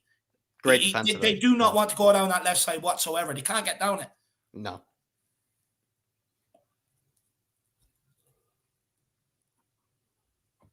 Loving the pressure, loving Højbjerg and Bentancur helping each other out, shifting over. Sonny, now helping on De Bruyne's side. Good to see. Now they're falling behind here. Okay, that we got to look out for that. Kulu has, here's the thing. This is the thing. This is what keeps happening, though, Dave, is at least right there, I might have to look for it again. But Kulu's not checking his shoulder there. Yeah. I think is the problem. So then Emerson sees that run. But Emerson has to pick, whether to hold the line there, whether to run with him there. So it is kind of I think Kulu sometimes he can actually block that out if he does, look behind him. He doesn't seem to look behind him very much, which is fine because he's not a defensive player. It's something that. Fuck's sake, referee's giving us absolutely nothing. Jesus Christ. But no, 100%. I agree with you there, Jack. Do you think they're... Oh, no, I'll ask you at halftime. Sure, only a minute away. Yeah, only a minute away here, but hopefully the boys can last out. Yeah. I really don't want them to just, like... Come on. It's Cancelo. He's cutting inside. He's looking for that ball in over Session's head. Session deals with it very well. It's gone out for a throw, and that'll do Session. He's been brilliant defensively. You know, for a guy that's played left winger, you know, coming through the Fulham and stuff like that. Defensively, lad, he's fair switched on, because it's very easy if you haven't played there to like you see with Kulu. You know, he's kind of failing them runs, but he's switched on. He's not letting them in behind him. Emerson shows Raheem Sterling on the outside to Romero, and Romero, sir, taking him down there. He's an animal. They're all high-fiving each other back there. Good defending by Emerson, showing him on the outside. That's what I like. Show him on the outside, let Romero come across and deal with it. Perfect defending. I mean, sir, Raheem Sterling's got to get Oh, Conte and Guardiola having words. What's going on here? What's Conte saying to Guardiola? Guardiola's smiling. Conte's walking away with the hand over his mouth. I'd say there's a few words exchanged. He's unbelievable. That's our throw-in. Another minute left in this half in added on time. If there ever were like a dugout sort of kind of like, you know, scuffle or something, having the hitman right there, just having the hitman right there, you know, I mean, seriously, the man could probably take on 4 at the same time. Someone hit Session, keep going. Davies, look at Sess. Somebody, blind, and also Kulu blind. Look up. Both are blind. Play him, he's in. Oh. Good ball, Harry Kane. Come on. He's what's he? Fuck off, referee. Oh, Harry's offside. Fuck. That would have been great. He shouldn't have played that pass to Sonny. No. All right, come on, Bentancur. Get stuck in. Oh, what a tackle. What a tackle. Taking the ball out like that, Who man. cleared that? Is that Sonny? What is he doing? Show some composure. Go on, Bentancur. Oh, what an animal. He's covering. Look how much distance he's covering there. He's running like a gazelle, Dave. Romero just has to leave a bit on his opponent. I love it. And Emerson as well, clocking away at their heels. Come on. Yeah, this is the fight I've been talking about. Red blood up. Yeah, that'll do. Halftime. Come on, boys. Come on. Come on, boys. Come on. Forget about the Hugo. We'll talk about, but forget about the Hugo Howler. The boys are truly 1-0 up. They're actually truly 1-0 up. Come on, boys. Come on. Jack, what do you make of the first half, my man? Honestly, it's been organized, Dave. It's been pragmatic. It's been thoughtful. It's been, you know, like very, very stifling. It's been, you could tell, Dave, it's almost like they were probably studying from noon, 9 till 9, every single day, like doing 12-hour training days, studying it. It seems like they're all in tune with each other. It feels like they exactly know what they need to try to take away from City, how City can hurt them. They seem to be handling the pressure, even when they've been under huge amounts of pressure at times, from including individual mistakes, Dave, you must say. Not even Hugo's, like Dyer's as well, and like shaky moments from players.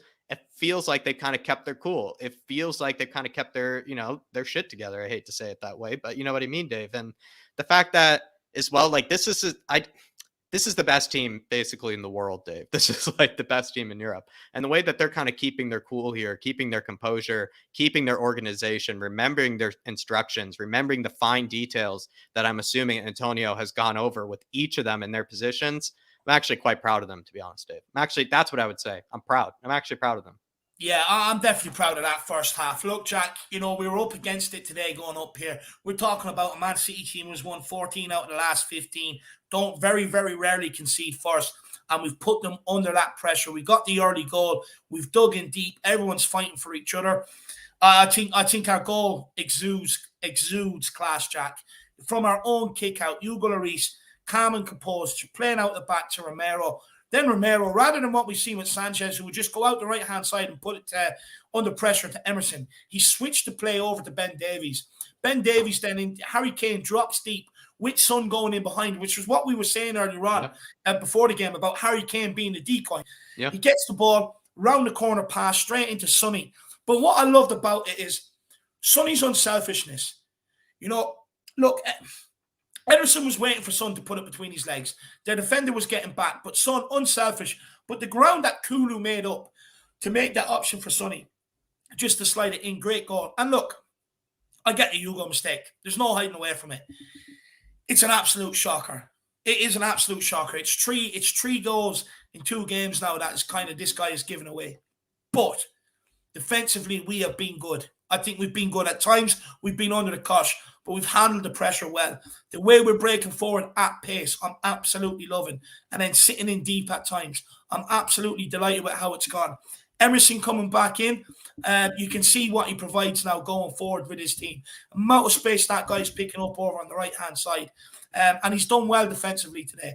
You look at Romero, absolutely brilliant at the back. Eric Dyer, just bringing that organisation, Jack, them vocals, that leadership that we were talking about beforehand. Davies has been good. The defence have been throwing their bodies on the line in the box, trying to get shots blocked. I'm very, very happy with this half. Højbjerg's introduction into midfield, you can see what he brings now. That ability to turn over the ball in midfield. Bentancur, I think, has been good in there as well. Few sloppy passes from both of them. But look, it's going to happen in a game like this. But overall, I think it's been a very, very good half for Tottenham Hotspur. And I think we should all be sitting here being proud. We were all coming into this fear and the worst, doom and gloom. We should be proud of this performance in this half. No, we should be proud of this performance in this half, Dave. And I think a lot of people I've seen in the comments, that was just bringing up from a lot of the Harris Army here, Dave. A lot of them are like saying, if they play like this throughout the game, I don't even care if we lose. And that's what I kind of mean, like, guys.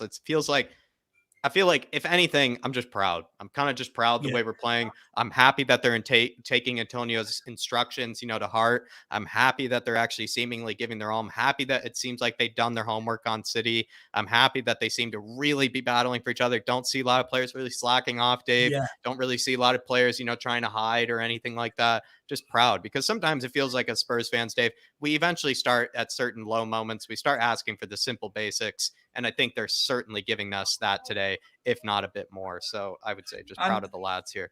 And just quickly, I definitely think there's probably a case of maybe in this second half getting Kulu off and bringing Lucas on.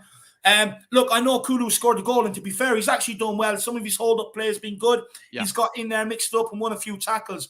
But defensively, sometimes he's switching off. Now, to be fair to the guy, towards the end of the second half, he did kind of get it. He realised that he was too far inside. He does need to be out there a bit more when they're doubling up down that side. And he has learned. But I think Lucas in the second half, maybe in around 55, 60 minutes, Jack, can add just that bit of extra pace going forward and maybe that bit more work rate in there as well. So that is maybe something we can definitely look at going forward in the second half. It is something we can look at going forward in the second half, Dave. Absolutely. And I feel like Kulu, he's looked great going forward. He's looked calm in possession, like you've said, Dave. But yeah, the defensive parts, I'm a bit worried. I feel like Bergwijn or Lucas would do fine out there alongside Emerson. Maybe go for Bergwijn here. I feel like Bergwijn deserves it a bit more than Lucas. At the same time, though, Lucas, a bit similar to Sonny, and that can be a bit of a Man City sort of assassin kind of like player and can cause them lots of trouble, cause them lots of harm. So I would say 2 good choices, actually. Kind of spoiled for choices, for at least in that regard. The reason why I picked Lucas over Bergwijn, Jack, is, look, if it's a team like where you expect to be on top of the game, I would say, yes, bring on Bergwijn.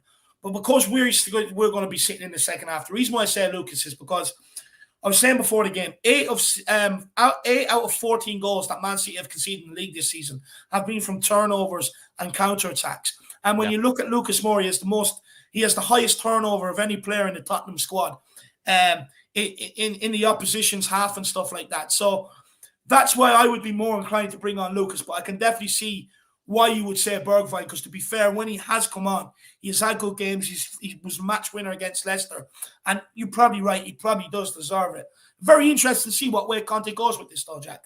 I think just 2 good options there. It wouldn't really be upset with either. And I think that's what I meant by kind of spoiled for choices. But Dark Sun G here saying, Dave, if Cesc can keep this up for 90 minutes, then he is a great option versus top 4 teams. Liverpool, Salah was kept quiet, and now Walker and Foden so far have been quiet as well. It's kind of thinking this, Dark Sun G, I feel like we're on the same wavelength here. Dave, what do you think? Sessegnon maybe seems to show up for the bigger matches. Do you feel like that could be true? Do you know what, Jack? I was a bit worried when I seen him in the starting lineup. How how would his head be after being taken off after 26 minutes or after 28 minutes against Wolves? It's not an easy thing to accept. Even if the manager's saying to you, look, it's not because of your performances, tactical and stuff like that. It still is not the easiest thing to accept. And for me, the way he's been put out there today and rose to the occasion, look, this guy is not a natural left back. He's a natural left winger. And for him, especially against City, because when I see City play, they get an awful lot of goals of them. Little balls in behind, players running in and getting on the end of it. And it's very easy as a left winger who's not a natural left back to switch off to them runs. Yeah, he hasn't switched off once, Jack. He's tracked every single one of them. He stays switched on. And they're getting absolutely no joy down that side. I think he's been absolutely brilliant. I think he's and look, maybe Reguilon offers a bit more going forward, but defensively against these big teams, Sessegnon is putting his name in the hat, Jack. It's actually probably defensive first, attacking wise second, to be fair. You actually need them to be defensively solid before them, being good going forward in a game like this. So you're actually right, Dave. I think he's been unbelievable defensively. You could even make an argument better than Emerson's probably had more to deal with. So it's kind of hard to, debate that. But I feel like Sessegnon has not really put a foot wrong defensively. The other thing, though, as well, though, I must say is Sessegnon, I feel like I want him to be a bit better on the ball. It feels like for me at times, Dave, just a bit clunky. If you ask me, it just kind of seems to just give up the ball for no reason.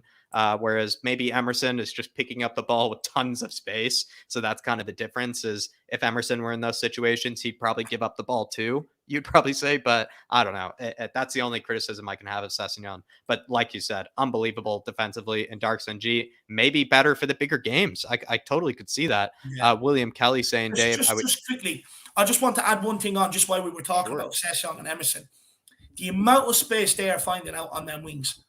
If we had someone that could get their head up a bit quicker, Jack, and get it out there, we're in. There's more goals in this for us. We are in. If we can get... You've seen it at the end of the half there. Davies, Sessegnon one side, Emerson the other. Pick one. He plays a 5-yard pass to Romero.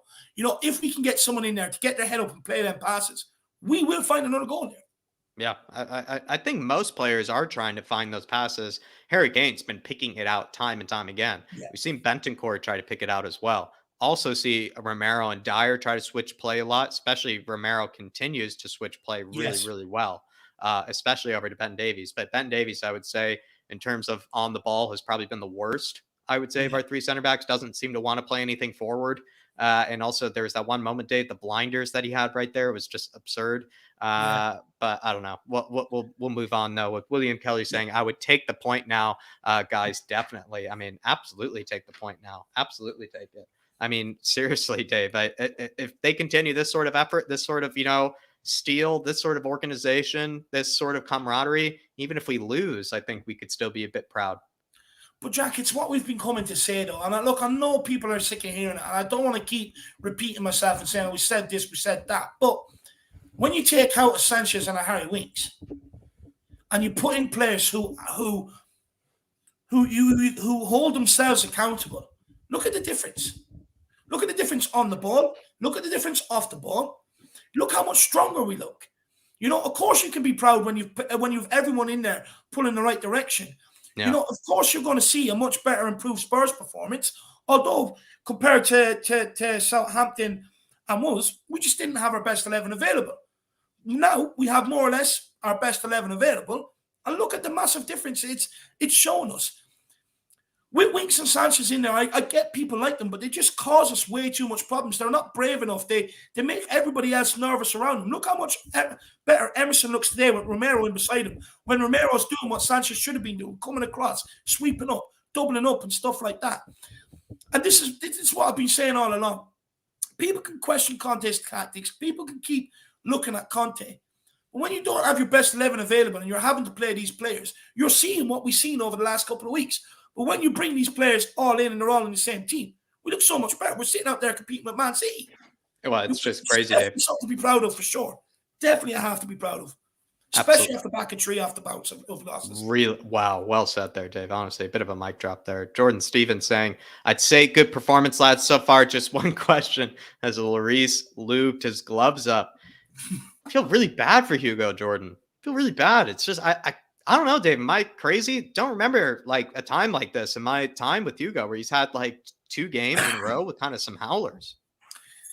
Yeah, do you know what, Jack? I was thinking maybe when I seen that, maybe they had to use up that baby oil that they did order for Traore somehow. No, look, when it comes to Hugo, Jack, it's kind of uncharacteristic, especially 2 Really games in a row. uncharacteristic. Like, especially 2 games in a row.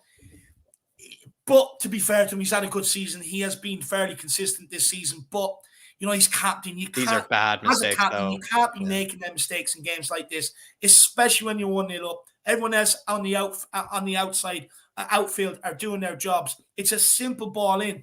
It's a simple ball in. Get your body behind it, get your arms in front of it, and just take it in. He just completely lost it. It's disappointing.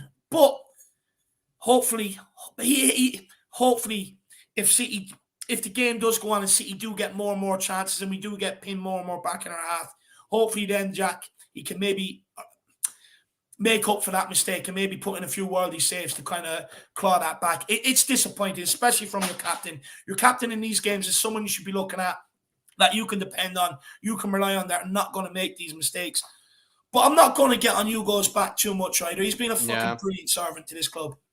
Yeah, that's how I feel like, Dave. I just don't really feel like I need to really, berate on the guy. I just feel kind of heartbroken because I just hate to see, that happen to a guy like that. So Jordan Stevens, yeah, I agree with Dave. Maybe just the leftover Traore, baby oil is just, used up on the guy. So, honestly, I do feel a bit bad for those gloves of his because they're not doing him justice, Jordan, but big yourself up. Wayne Bonner saying, seriously pisses me off how we get up the pitch and end up playing it backwards at the end. Cess is having a good game. We need to keep going forward. I kind of agree with this, Wayne, and I want to be careful here, but I feel like I've seen it from Kulusevski as well as Sonny today. They seem to pick up the ball in certain spaces and play it backwards. Sonny had a one moment though, Dave, where he had world-class hold-up play, because there was nothing going for him. And he was able to, dice past a few players just to play it backwards. I think those moments are always fine and actually very class. But there are moments when I'm kind of like Kulusevski and maybe Sonny need to be a bit more energetic and dynamic on the ball, especially because we are going to be a counter-attacking team today. So we need to take advantage of those. Look, you and Wayne are absolutely spot on here. Look, if I was Conte at halftime, Jack, what kills City? What has always killed City when we've played them? Pace, directness, doing things quick. Well, if you're Son and Kulusevski, or whoever it may be in them attacking areas, it doesn't matter who it is. You've got to get on the ball and you've just got to go at them. You've got to go at them. City have conceded most of their goals through counterattacks, through people being direct. And that's exactly what you've got to do. So if I was Conte, I'd be saying to them, when you get that ball, go at them. When you're in their half, get at them. Okay, there's going to be times where maybe the option isn't on going forward and you pass it back, which I can accept that. But when we have had the options, there was one stage Sonny was on the ball. Quick, give it inside to Kane and go again. And he went backwards with it. And you're just looking at him, just be a bit more direct. But at the same time, Sonny has had a decent game. Look, he's got the assist to the goal and stuff like that. But going forward, I do think we need to be a bit more direct, especially with some of the opportunities we had. Like I was saying, sometimes Session and Emerson have had so much space out wide. Get it out to them, go at them. Yeah. Now it's a 5-yard pass backwards. You've got to utilize that space when Man City give it to you. Yeah, they're just slowing it down in maybe bad situations. That's all it is, really. And Wayne Bonner, I'm completely with you. I do see where you're coming from. I just kicked off, Dave. What are you on? 1 second. I just wait for this thing. I'll tell you now. I'm on 45 minutes and 20 seconds. Perfect. Everybody, if you heard that, sync up with that. 5 seconds away from 45:30, everybody. So do try to sync up with that if you can. Don't need to, though. Trust me, don't need to. We will eventually get the timer in. Do promise it. But big up, everybody. Do really appreciate everybody for joining the watch along. 200 in the house at halftime. Really do appreciate it, everybody. And as well, while you're in here, especially if you are new, do hit that big red subscribe button as well. And everybody, I know some people like dipping in for the halftime and full-time analysis. And then dip out for the game. Just before you do, if you could smash that thumbs up as well, that would be absolutely awesome. And guys, feel free to keep getting the super chats in and support myself and Jacko. It is a huge huge support for us. You have no idea how much it really does help us. And we will be bringing that watch along, timer and clock and everything else, just to show you and prove to you that we are going to keep improving, and stuff like that. But look, back to the game here. We are on 46 minutes and 20 seconds. No substitutions at halftime either. Man City on the ball. We're just keeping shape, blocking it up through the middle. That was a good opportunity for Emerson and Kulusevski there. Just maybe not a good pass by Emerson, I'll be honest, to be fair. But good defending back actually by Joao Cancelo. Well done, Romero. Romero's concentration is insane. Everything that comes in that box, he's switched on and alert to. Wayne Bonner saying Pep looks stressed. Oh no! Session, the one time he's got caught, the one time he switched off was a bad ball by Kyle Walker. Right, come on, let's go. Sonny. Especially De Bruyne. He's got to be able to get past De Bruyne. De Bruyne's not even that great of a ball winner. No, we got lucky there. We got lucky there with Kyle Walker. That's the first time we've seen Kyle Walker make that overlap. He's been kind of tucking into midfield, it feels like a lot. So it probably is kind of, a bit confusing. Wayne Bonner saying, Dave, Pep looks stressed, lol. This is backwards. This backwards thing has been since Poch was in charge. I don't understand it. Attack full stop. You streaming tonight?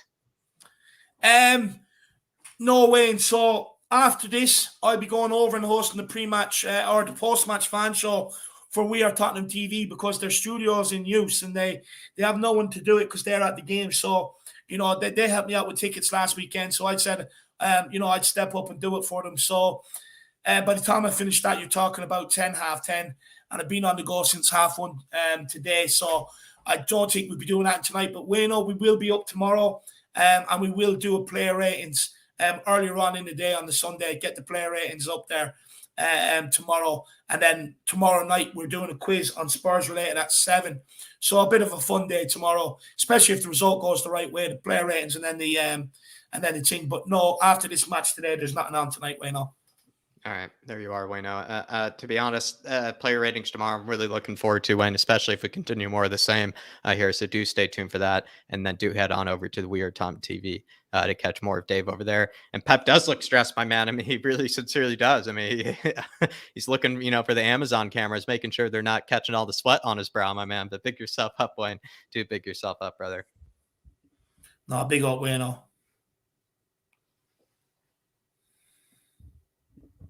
King Hoddle saying Kane's passing is next level. I can't think of another number 9 in the world who can pass like him, past or present. Past or present, that's incredible.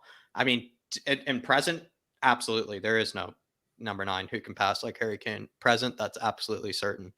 Hard to know about the past, though. I guess probably that sort of center forward back then, not so utilized. Yeah. Or just didn't even exist. But ball in from De Bruyne. Kulusevski, Joao Cancelo is having a good game here. Well done by Emerson, intercepting. Takes it past Joao and wins the free kick. Oh no, fuck. Anthony Taylor catching Emerson this time on the dive, Dave. Catching Emerson this time. I told him to get up. That's actually, oh, fuck's sake. To be fair, he's actually, do you know what? I actually don't really have too many complaints for this referee today. He's done he hasn't bought into our house and he's done a decent job. No, he's let the game play. He really has. That's it, Bentancur. See that there, right? See where Højbjerg pressed and was passed around him. See how quick Bentancur was out to him. And Jack, That's what I was talking about. That was missing against Southampton.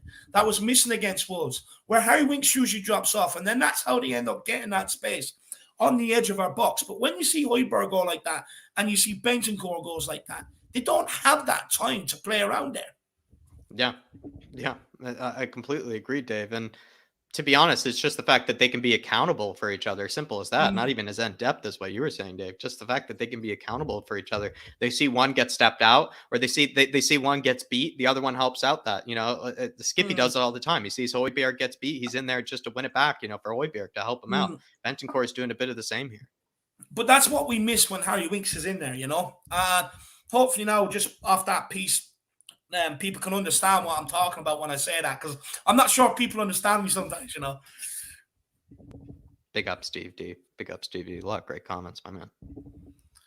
People are still buzzing with the result. so far. Come on, we got to keep this going.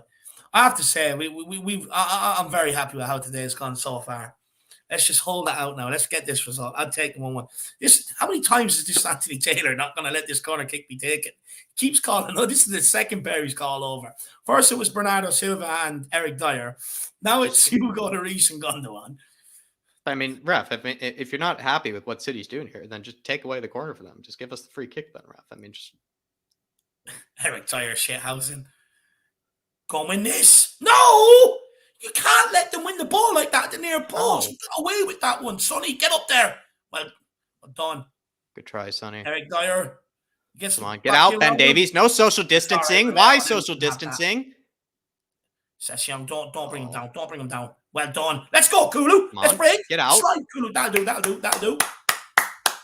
God, Jesus, wow. Jack, when that ball comes in there, who's on that near post or who's responsible for that near post area? Let me see. Let's see here. Who's that? That was intentional as well. Romero he tried to get a pass. He looked like he tried to actually hit it past Lloris or hit it right in that little near post spot. We've got to be careful with them. You know, we can't be getting caught out there. That could have so easily gone 2-1 down there. We've got to stay switched on. You've got to go and meet them. Can't let that drift across your goal like that at the near post. You're asking for trouble.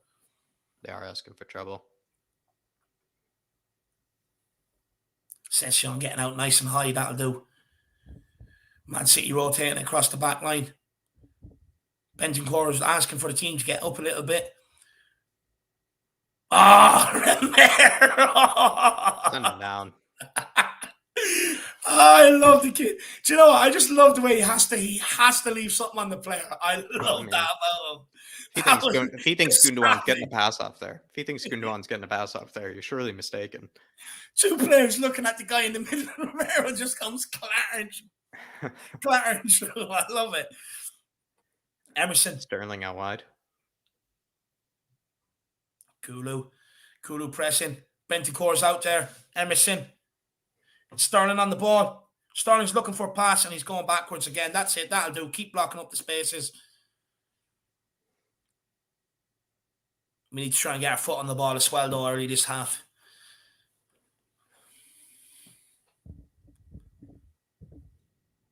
Well, the Bentancur, Emerson and Kulu all tag team in Sterling. Harry Kane's on the ball. That's a free kick, ref. Come on, sir. Come on, Sonny. Come on.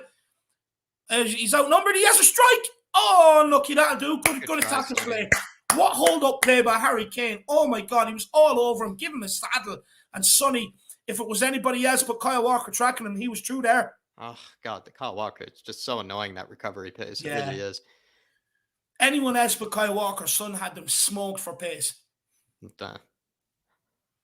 Good ball by Kane, though. What hold-up play. Your man was absolutely harassing him. He probably should file for the charges after the game, to be honest.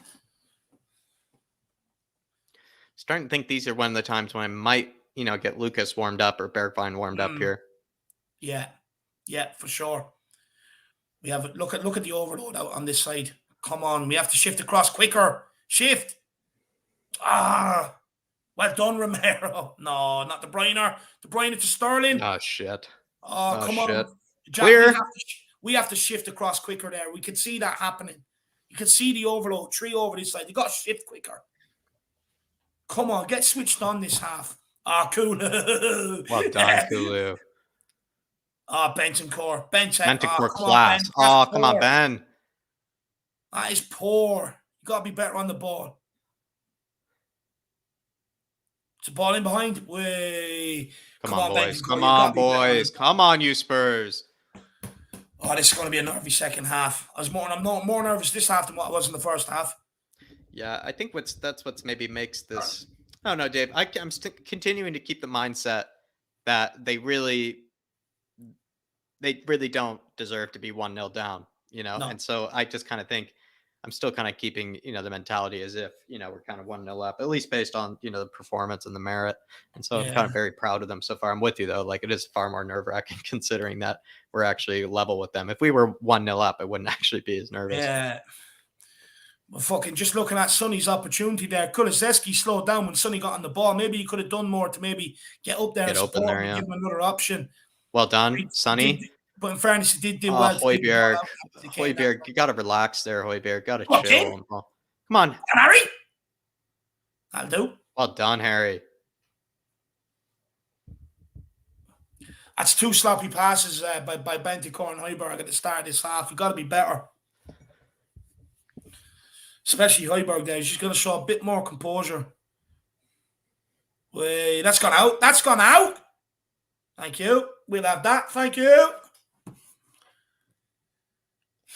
He looks rattled. Pepe looks rattled. Toss some water bottles. As long as it's all he's tossing, lad. Here we go. Back to Hugo. Hugo. Good ball out to Session. Session. Harry Kane. That was Eric Dyer's moon boots. Eric Dyer. Okay, I expect that. I was going to say that's unusual for Harry. Come on, Højbjerg. We've got to be better on the ball here. We've got to try. Yeah, we're giving it away a bit too easily. Giving it away a bit too easily here.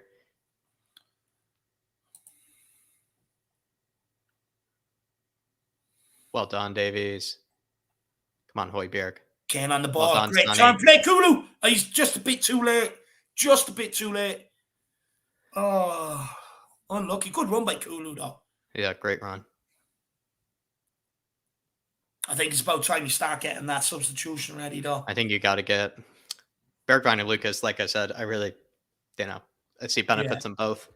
Before it's too late as well. Eventually, you can see Kulu's legs are starting to go a little bit. Eventually, that'll cost us defensively. So it's going to cost us defensively more than it is going forward. You're absolutely right. Come on, Kulu, get out there. Get tighter to him, man. You have all the protection in behind you, all you need. He slips. Emerson into Bentancur. Do not lose it there. Bentancur! Come on, Bent. No. He's too relaxed on the ball. Oh, well done, Session. Pinning Silva. Love that. Well Bentancur, he's way too relaxed there on the way edge of the too box. relaxed now. He's always, his first touch is always class. It's just way too relaxed on the ball. He's trying to do what Dyer does. He's trying to have 6 touches on the ball at times, Dave. Yeah. Look at Session manhandling Silva there. You're not getting in by me. But yeah, you're 100%. Look, if you're going to run across your own box like that, you can't do it in that laxy daisy style. You got to do it a bit quicker. Come on, Emerson, Kane on the ball. Kane, Oh, Sonny. look, Sonny. Go on, Sess. Lovely, Sess. Great recovery. To Son. Come on, son. Plays the ball into Kane. Yeah! Come on! Come on, Kane! He does not score against City, but he does now. It's better not be offside. Harry! This can't be off. Get in! This can't Harry, be off. come on! I love him. Harry, I fucking love you! Oh, the almighty! Oh, the almighty Come on! Harry! Oh! So Kane, beautiful. see Sonny pointing to the back of his jersey. You chant his name. Oh! Jack, it's back to the old days. The both setting up what against a each other ball and by scoring. Sonny. What a delicious ball by Kane Sonny. starts And this Harry move. Look at Kane. this move. Kane starts it. Oh, absolutely roofs the finish as well. He just says pick it out with that finish. Oh. Absolutely pick it out. What a ball by Sonny. Look at that. Look at the ground. Harry Kane makes up for that goal. Oh, he's galloping Look at the through. ground He's he yards makes up. onside. Yards onside. Oh, he's way He's off. galloping. Oh, Dave, he's galloping like a rhinoceros through the midfield there. Look at Just, the you know, ground getting he into makes the up, box. Jack. It's just beautiful, Dave. It's a delicious ball. Just saying, finish me. Oh, and he finishes it near post. Just wow, it's Jack, disgusting. Disgusting you know finish, what? actually. Simon- Disgusting finish. Doesn't even hit it across goal. He hits it, roofs it near post. What a monster. What a Lad, monster. Do you know what, lad? You can tell how much they love playing together and how telepathic they are, right? The soon as Son cut in onto his right foot there, look at that. That was Kane's signal. Burst to the box. Son cut in on the right. He could see what ball was coming all day long. And he knows Son has that ability. He makes up that ground, bursts into the box, and what a finish. Come on! Come on, the boys. Come on, the boys. What is going on with my TV screen here? Yeah, mine's. You Has have yours like got a big black square? Yeah, it's gone Yeah, now. mine. Okay, yeah, that's nice. Thank God. Thank God, actually. Adrian Chia saying, "Big up, guys! Come on, you Spurs! Let's go! Come on, Adrian, my man! Come on! Big up, Adrian! Absolutely love it. Go marching Go marching in. in. Oh, when the when Spurs go marching marching in. in. I wanna be in that number. Oh, when the When the Spurs Spurs go go marching marching. in. Oh, when the Spurs go marching again. Oh, when the Spurs go marching in. Come on. Come on, Dave. Come on, Dave. He's one of our Big up, own. Adrian. Big up, Adrian. Dark Sun G saying Drogba and Rampart, Drogba and Lampard record is now beaten her son the killer. I think he's basically saying the combination between these two, the combination for these two is I You're think not now, allowed to beat us. I think they've had more combinations, is what he's saying, than Drogba and Lampard maybe now. Maybe they've already broken the record, Dark Sun G. Do let me know if they've already broken the I think record. they were, what, 3 or 4 away from the record, and they've got 2 today. Maybe they're equal with it now, but Dark Sun G, absolutely love it. Absolutely Dark Sun G, though, do find out, because I could really use that stat for the post-match fan shows. Find out from me, buddy. Jack, we're 2-1 up at the Etihad, man. After 3 losses back-to-back, I can't believe what we're watching. And to get Kane on the score sheet as well as Sonny. Like, look, Kane started that move. He also started the move for the first goal. And then Sonny, Jack, it's what we've been talking about, Jack, the pre-match build-up. You know, we get our tactics. Right? But, like, Harry Kane has been a decoy. And Sonny's just gone every single time. Harry Kane a decoy. And it's worked to perfection. If it was a chef and he cooked the dish and it was right in front of him, he'd be going, mwah. And that's exactly the way I feel right now. No, me as well, Dave. Oh, Dave. Nah, Højbjerg just got so stuck in. It's just what gods. It's like what a god would do there. It's just absolutely beautiful. What a challenge. Come on, let's hold out now. Let's just absolutely batter these. Let's just bruise. Wait. I just want to start committing some assaults, Jack. I don't even want them to play football anymore. I just want to see some assaults car out there. What I actually really want most is I want Emerson to get a penalty for diving in the box. Actually, I really do. Actually, I really want Emerson to take it all the way, do that stupid step over he always does, and maybe someone just takes a swipe at him and he just goes down. That would just be the best ending to this sort of game for me. Honestly, I want to see Emerson get someone like a yellow card or something for a bit of shit. Oh, Bentancur is so class. So class. Harry Kane again, though, Dave. Harry Kane, look at these passes. He's unbelievable. The man sees everything. Come on, Bentancur. Take him on. Play Kulu. Yeah. Oh, that's a penalty. That's a penalty. He stuck him out as he struck the ball. That's got to be a penalty. Take him down, Højbjerg. That'll do. That'll do. Well done, Højbjerg. Jack, just quickly. He's got to bury that. He's got to bury that. Jack, remember that stat from before the game where I told you about City after European nights, my man? They concede more goals than ever. Yeah, you're right. I mean, it's actually insane considering, like I said, though, it didn't make sense because they had such an easy game against Sporting. That could have been game. That Kane chance could have been game. He's got to bury that. He's got to bury that. He's got to. It's a good save. He's got to go between the keeper's legs. He's tried to go bottom corner. Just go between the keeper's legs. Oh, see, you're in behind here? Raheem. Way. Emerson. Go on. Go on, Jack. He's not making them, not doing it for me, and he's not doing the pace, Dave. I'll he'll let me know when he's going to go on the train. He's going to go on the Emerson just train. Send you a quick text message. The Emerson Amtrak down the wing. That could have been game. Hopefully, we don't regret that miss. Yeah, that's a big one. That's a big one. But Dave, I mean, we have been extremely clinical, I would say, so far. We've been very clinical so far, but this is what we did say. You know, in order for us to win more games now, we just have to realize we've missed a lot of chances this season. And we need to start being more clinical this season. So, and I don't mean to toot my own horn, but Jack, everything we spoke about in the post-match build-up, how much of it has come true? No, what a save. How much of it has come true? What a save. What a save. We spoke about Højbjerg being in beside Bentancur. We spoke about Emerson being back in beside Romero, what Dyer would bring to the team. We spoke about Hugo needing a big game. Sonny scoring today. We said that as well. There's so much that we spoke about that is panning out today. In all honesty, when we were speaking about it this morning, I would have took 50% of it, but the fact that we're getting 99% of it, I'm loving life. What a save by Hugo. That's probably the goal redeemed.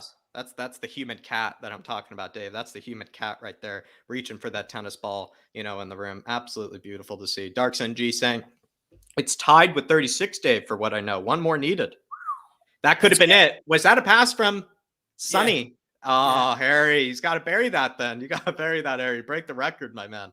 But all right, let's It's been sensational so far. Again, I would still take the point. Come on. Ah, good defending. Well done, Dyer. Right place, right time. Let's go, Harry. More hold-up play. I'm loving this. Beautiful. Jack, look at the Come on, get on your bike, there. Sonny. Get on your bike. Jesus, Sonny, you got to get on your bike there. He probably, Bernardo Silva had like 20 yards. He had like 20 yards on him. Yeah. That's tough. Maybe just play it to your hair feet. Bouncing in the Manchester wind. Oh. That's what dreams are made of, Jack. I need a stand of that, by the way. Just need to find out where the barbershop is, Dave. Then you'll just be in the dumpster. Well done. Come on. Just go with it. Just go down the line with it. Come on. Oh, Højbjerg! Højbjerg! Oh, he's burned Kyle Walker. He burned. You wouldn't see Harry Winks do that. Come on, Højbjerg. Winky do that. Come on. Yeah, in the brick house. Højbjerg. Højbjerg Matov. I'm absolutely Højbjerg right there. Højbjerg, all of it. Absolutely. Look at the play action with De Bruyne. Did you see that? He took De Bruyne out. De Bruyne got up and pushed him and he fell to the ground. I love Pierre. Pierre. How do you not love Pierre? This is why I don't get the Højbjerg haters. How do you not love Pierre? When do you ever see Harry Winks do that? Tell me when you ever see Harry Winks do that. Come on. Harry Winks does that in FIFA or on his sleep, lad. You know, come on. I'm absolutely loving life. I'm loving this game. Do you know what I love more about it? The fact that we've turned up, Jack. And it just kind of goes to show that when the pressure is off us, we're 10 times better. So stupid at the same time, though, it feels like. I feel like I'd rather it be the other way around, Dave. I'd really honest. If I would take the other way around when the pressure's off us, I want us just to, make it nice and easy. And maybe we do struggle when the pressure's on. I don't know, Dave. It's very, very funny. It is very, very funny. Top 4 could be back on if we pick up the true. What's crazy about this, Dave, is picking up 6 points, if that's possible against City. We would be the only team to do that. Well, we would that be. Would be absurd. We would be. But the first manager to ever do a double over Pep Guardiola was Antonio Conte. That's unbelievable. Nuno and him, the tag team. I feel like you today, Jack, actually, with all these stats. You know that. Yeah, honestly, you've outstatted everybody today, to be fair, Dave.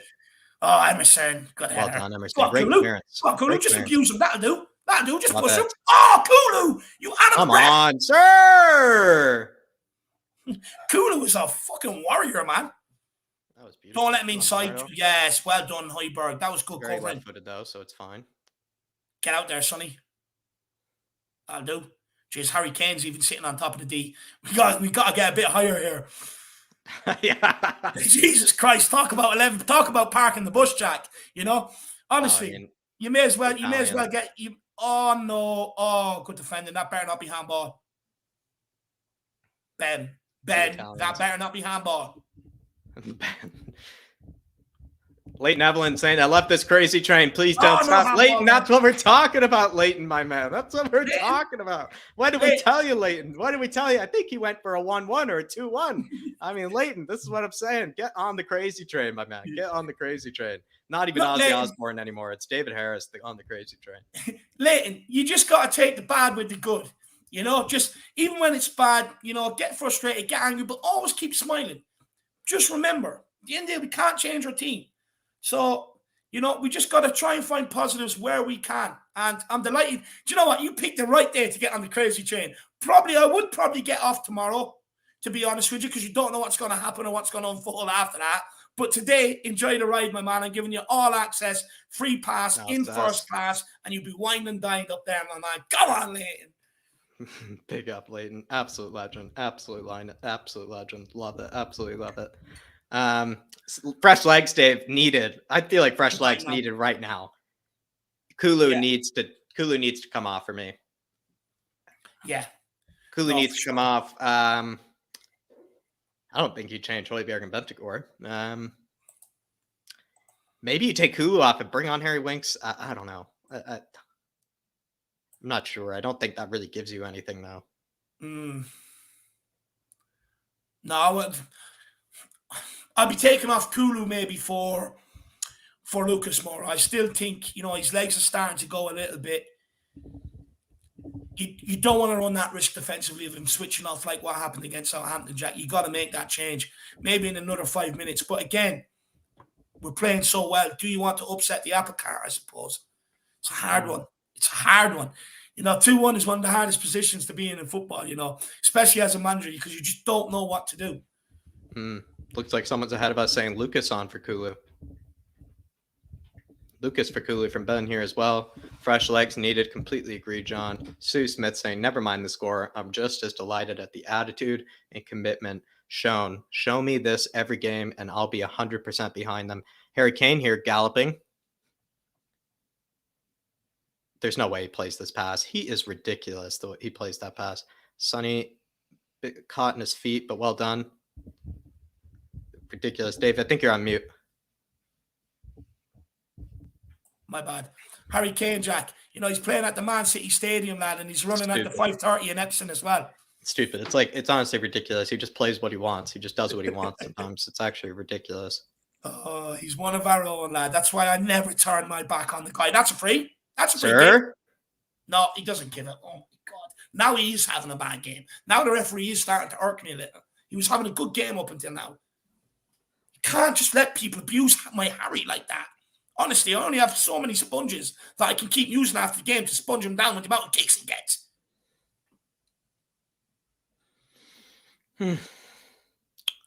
See the way we're dropping deeper and deeper. We're not really getting out there as much.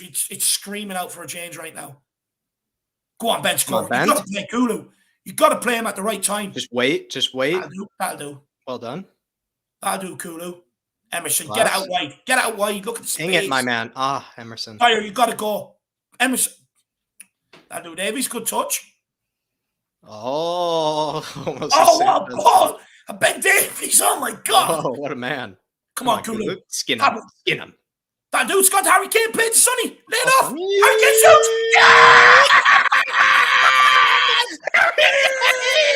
Harry Kane! Harry Kane! With the brace!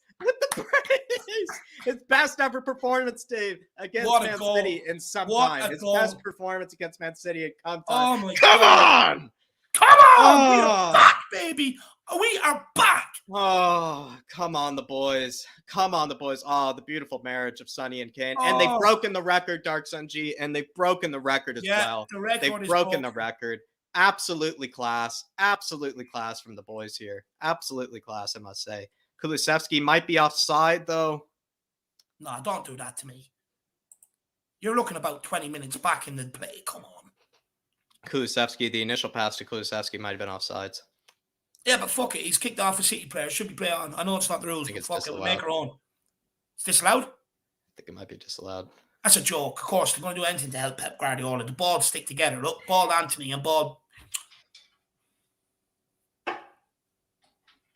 offside. Scheiße. I mean, we've been in dreamland and you go and do that to me. Now I have to go back and change the banner. For fuck's sake. That was game, set, and match. Yeah, it's on Kulu there. It's got to be disciplined. I mean, if the offside is the only thing we can discipline him for, lad, I'm happy with that. Yeah. No. I know, but Dave, 3-1 up, 3-1 up, like, we that's want upsetting, lad. 15 minutes to hold on. Come on. Let's do this. Let's just saw some warrior mentality. Well, that's a free all day long. Oh, my God. He's literally, honestly, he may as well just put him in a blue jersey.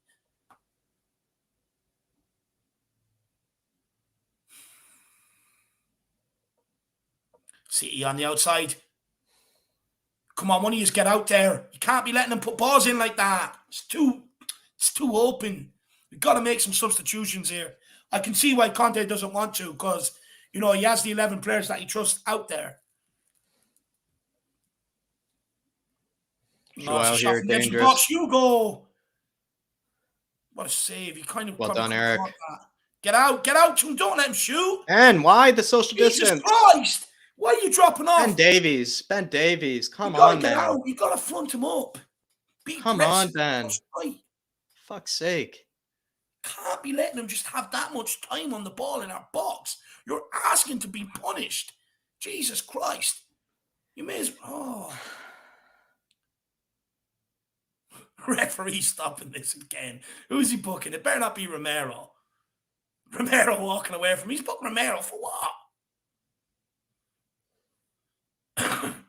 That's ridiculous. It's not even 4.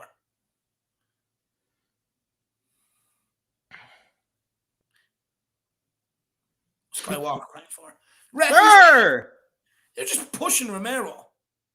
Why is it on Romero? Come on, get out there. You can't let him get into the box like that. Get out there and put pressure on him. Sass, come on now. Kulu, he's looking for help. No one wants to get up and help him. We're all sitting back there. De Bruyne, no. Come on. It's gone out wide.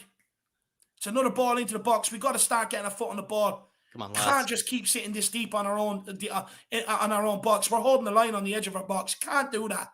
Harry Kane, Son, Kulu, they're all back there.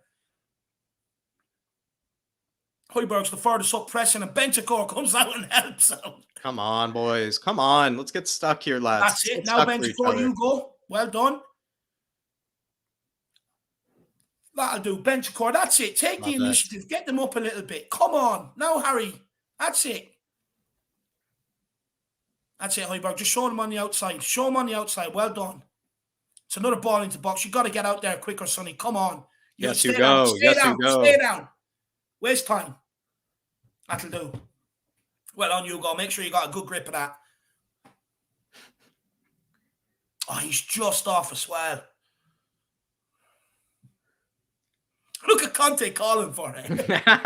Calling for it for Kulu. Emerson. Jeez, lad, my nerves. Jeez, 13 minutes, boys. Oh, come on. This would be huge.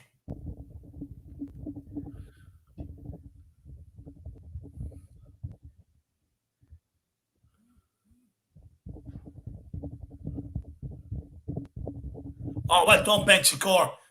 Come on. That's it, Emerson. Get out to him. Well done. Romero. Kulu. Come on, Kulu. Get into it, Kulu. Get into it. Get out to him quick. Do not let him touch inside and get that cross in. That'll do. Come on, Sonny. You got to get out there. Come on, Session. Come on. You can't be letting him put the cross. We've got to put pressure on him. He's got to make some changes here. Get Lucas on. Get Bergwijn on. Kulu's not even picking up these second balls. He's not even picking up these second balls from Emerson either. He's fucked. Ah, referee! I'm just going to the Jacks, lad. I'll be back in 1 sec. Ref, can't touch Emerson like that. I mean, sir, it's off the ball. It's also off the ball, ref. I mean, honestly, ref, consider a sending off here, sir. Actually consider a sending off here, ref. I mean, honestly, take a look at that, especially if City are already using the VAR as it is. Let's take a look at this. Ref! Jesus. Didn't know Kevin had it in him. Kevin has a little bit of a nasty streak. Kevin looks a little red in the face, a little mad, actually, to be fair. Sonny coming off. I find that, I don't like that. Not really a fan of that, to be fair. Really would like to see Kulusevski come off. I just don't think Kulusevski is really helping out defensively. And they're not really going down the left-hand side, to be honest, either. They're not really going down Sessegnon's side or Sonny's side. I feel like you keep Sonny on, if you ask me. I feel like you don't put on Lucas, and I don't know. You should put on Lucas for Kulusevski, if you ask me. Really should have. I feel like they're going to continue to go down our right-hand side, and they're going to continue to try to punish us down that right-hand side. They're not going to go down our left-hand side, so it feels kind of pointless to put Lucas there, unless we're putting Lucas on the right wing, and maybe Kulu's still out on the right wing, so I'm not a big fan of that. Not a big fan of that change, just because I want Sonny, everybody. I don't know. That left-hand side, they're not really going down it very much. They're going down our right-hand side every single time they can. And so it does seem a bit weird to continue to Kulusevski there. Emerson's doing great marshalling it so far, but he needs more help, especially at the end of the game. He needs more help. Uh-oh, Harry Kane seems to have gotten hurt here. Ball out wide to Joao. Puts a ball in, back post. Kyle Walker receiving it. Plays it to Kevin De Bruyne. Another clearance here. Kulusevski. It's a poor touch. Kulu, let's just need to get him off. Just get Kulu off, please. Emerson slipping and falling. No. Højbjerg. Oh, is that a penalty? Someone's gone down as well. That's it. Just time waste. Everyone go down with miraculous injuries. Harry Kane's down. Kane's really hurting here. Kane's really hurting here. Conte's going mad. Bergwijn, I think, comes on. Dave, they put on Lucas for Sonny, and Lucas is playing on the left-hand side, which I hate to say. Like, Kulu needs to come off. Kulu needs to come off. He's tired, Jack. Well, it's more also, Dave, I was just saying, they're going down our right-hand side every time anyways. So why do we need, it's even if Sonny is tired, let's say Sonny's really tired, it doesn't exactly matter because they're not really going down that side very much anyway. So I would actually personally. Do you know why I think he done that though, Jack? Is because some of the balls that were coming in down that side, Sonny wasn't getting out there, nowhere near it. And maybe his legs are gone, you know. But I agree. Kulu needs to be. He should have done the two of them. He should have done a double. He should have took off Sonny and Kulu, got Bergwijn and Lucas on to put the pressure on them, because what they're doing is getting the ball out wide. Then whoever is a centre midfielder or the fullback is then coming and they're overloading, and then they're just putting it back and then putting them balls into the box, swinging them in. There we go. Kulu's. Oh, Emerson's coming off. This is getting weirder and weirder. Emerson for Doherty, not Doherty. He's just going to show them inside all day long. Why are we putting Doherty at the end of the game as well? Like, again, Kulusevski needs to come off. Great performance from Emerson, though. Great performance from Emerson. Well done, Emerson. For all the slack he's been getting. For all the shit that guy gets. I mean, for all the shit that guy gets, honestly, great performance from Emerson.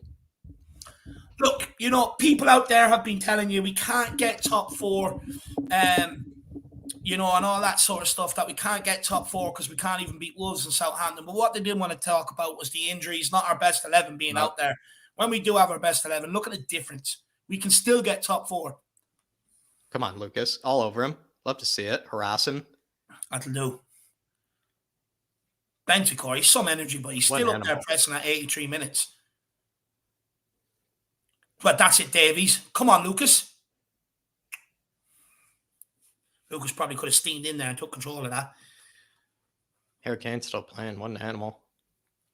That's it, Bentancur. Come on, Kulu. You got to get out there, kid. That'll do. Engage. No. Oh, Doherty, he's right in front of you. Why is he behind Romero? What is he doing? He's not. I was watching him, Dave. He's just ball watching the whole time there. No, it's in. Oh, good clearance, Romero. Thank God, because Doherty wasn't getting onto that. Yeah, Doherty again, everybody. It's already looking shaky from him. Sir, I mean, Raf. So close to upsetting the whole app. Jack, you know, we're not just taking one apple, lad. We're taking the whole apple cart if we win this, lad. Come on. 6 minutes left. Please.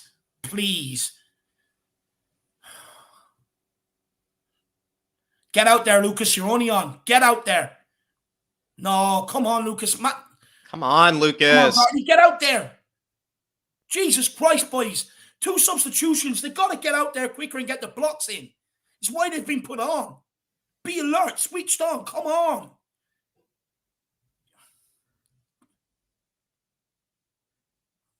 That's it. Look at that. Come on, lads. Come on, lads. That'll do. Slow it right down. Boys. Slow it right down and get them to push up and fucking pump this Perfect time for Hugo to get a yellow card. Perfect time. Yeah, time wasting, exactly. Yellow card. I would go for a time wasting yellow card here. Actually, no, 87th, maybe 87th minute. Yeah, that's kind of. No, fuck it. Slow it right down. Take the. Yeah, you don't know when the next goal kick is going to be. Start going down with cramp. Untie your laces so you get re-tie them. Everything else. Start bringing out the shithousing tactics. I'm just going to say, if this ends 2-1, I've had a good day all around. All my stats have come to fruition. Everything we talked about has come to fruition. And then potentially my score prediction as well. Yeah. Someone's gone down here. Who's that? Eric Dyer. That's it. Stay down. As long as you need. He's gone down with a head. It looks more serious, yeah. Yeah, it's his head. Well, we don't want him to come off, that's for sure. Harry Kane just getting some spray on the back and a glass of water. Absolutely love it. Come on, Dyer, stay down, but make sure you're okay and then get back up and see this out.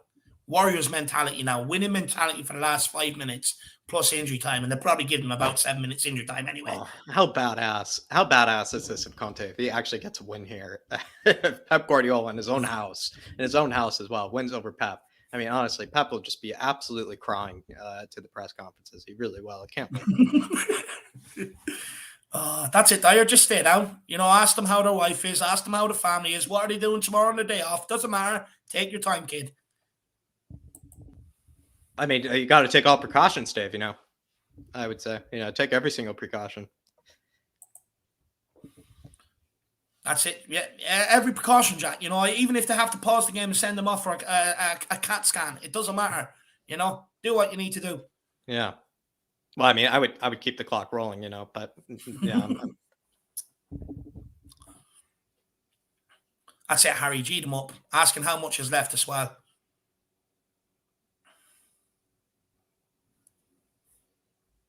It's not a goal kick.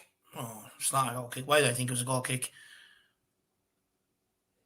It's just stay switched on. 4 minutes left. They're sending the center backs forward. Laporte is up forward. Sorry, 3 minutes left now. Come on. That's it, Kulu. He's putting a shift today.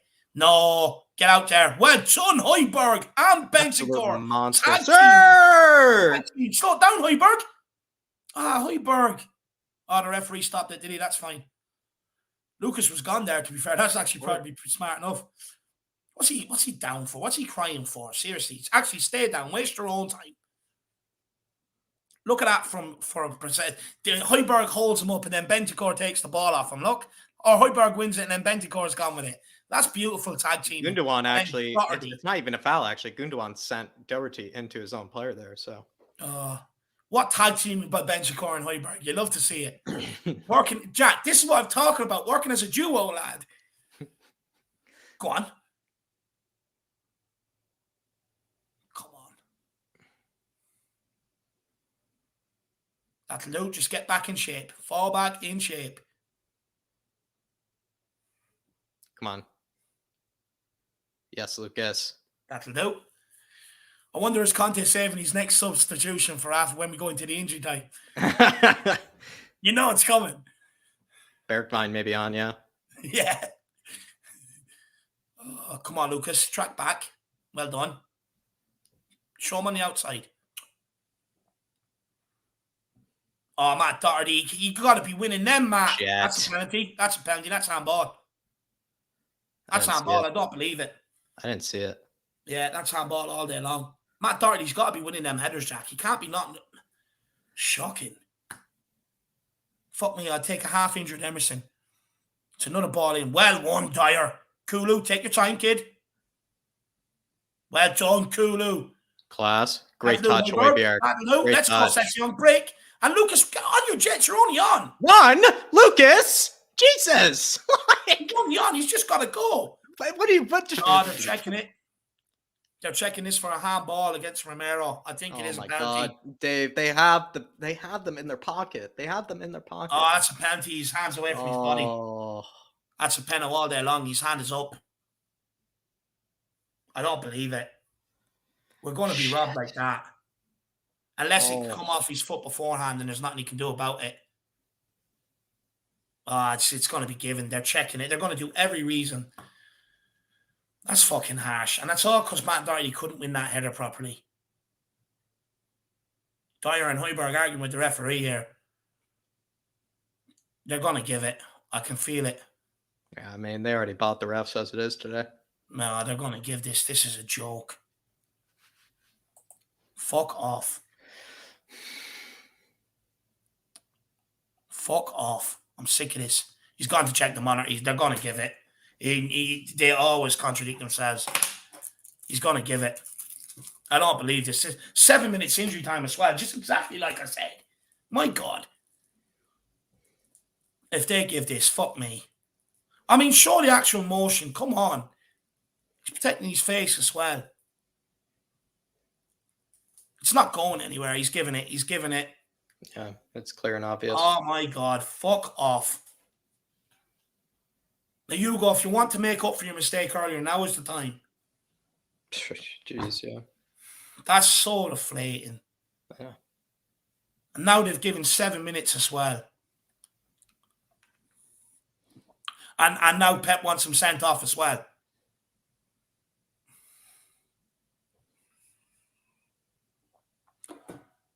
They're all asking for him to be sent off. And Mahrez has been on form as well, and he's stepping up to take it. Someone scuffed the penalty spot.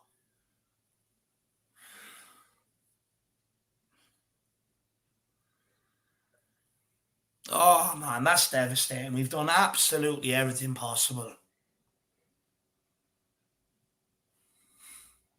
He likes to go to the right-hand side. To his right. I wonder will he go there? It's his preferred side.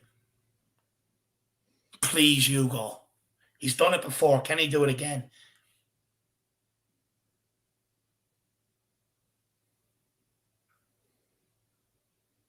Please. Mahrez steps up. He steps up. Oh, he's buried it. He's buried it. Oh, fuck me. That is so disappointing. I'm so angry with that. Should be 2-1. I mean, every opportunity. Should be 2-1. Should be 2-1. Not even that's a penalty. That's a penalty at the end of the day. It's just this is what happens though. I hate to say it, Dave. We are going to have to go back then to that initial mistake from Hugo. We are going to have to look back at that. We really are. 2-1. It's a clear pen. It's a clear pen. Yeah. But I don't know, Dave. I think that's what hurts me the most is now that Lloris's mistake has really come to bite us. Right into the top corner as well. What a penalty. It's really come to bite us now.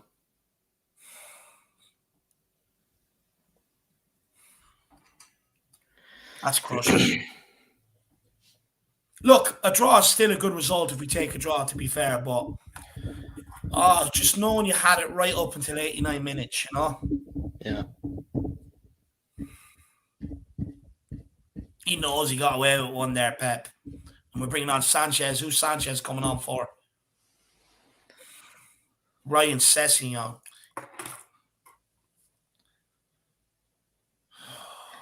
Ben Davies will be pushed out wide.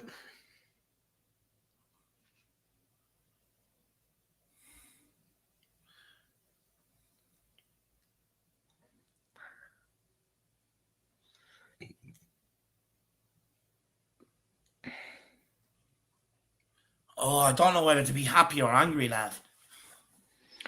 It's just deflating, Dave. It's just a bit deflating.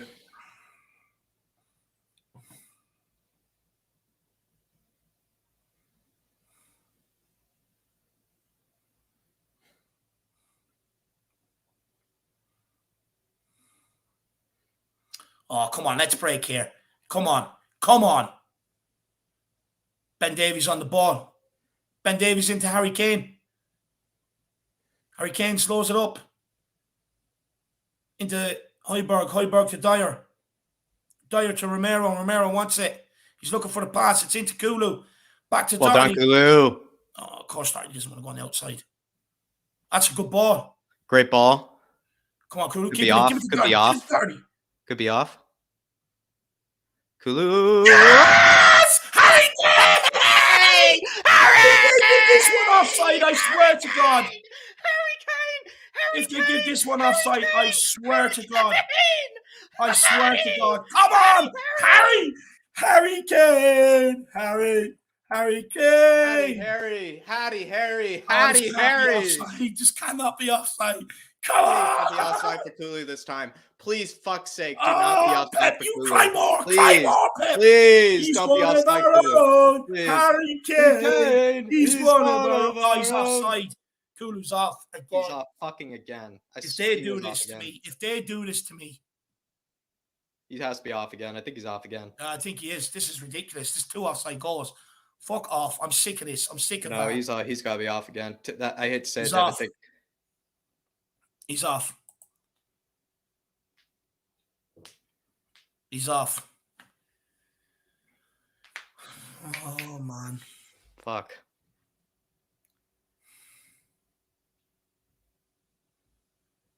What celebration. He loves it. Yeah, Conte. It's been given. Come on! Come Come on! on, Jacko! Oh! Kulu! What a signing Kulu has been, Jack. Oh! Unbelievable. Oh! A goal and an assist today by Kulu What a and had a delicious hand. ball in. Him, Son, Kane and Kulu. That's a dream for Conte. All three of them. A massive helping hand in all the goals today. Come on! Oh! So close. Harry Kane, He's one of Hattie! our own. Harry Kane. He's one of our own. He's one of our own. He's one of our own. Harry Kane. He's one of our own. Come on! What a fucking legend. Oh my God, I absolutely love it. Adrian Chaya says, come on, you Spurs. Absolutely what a legend, love it. Adrian. Come on, Adrian. Come on, my man. Come on. Fucking Kulu's been outstanding today. And Kane as well. Wayne Bonner, this fucking club's going to be the death of me. Honestly, my man, I've nearly passed out 4 times today celebrating. Only 3 have stood. But come on.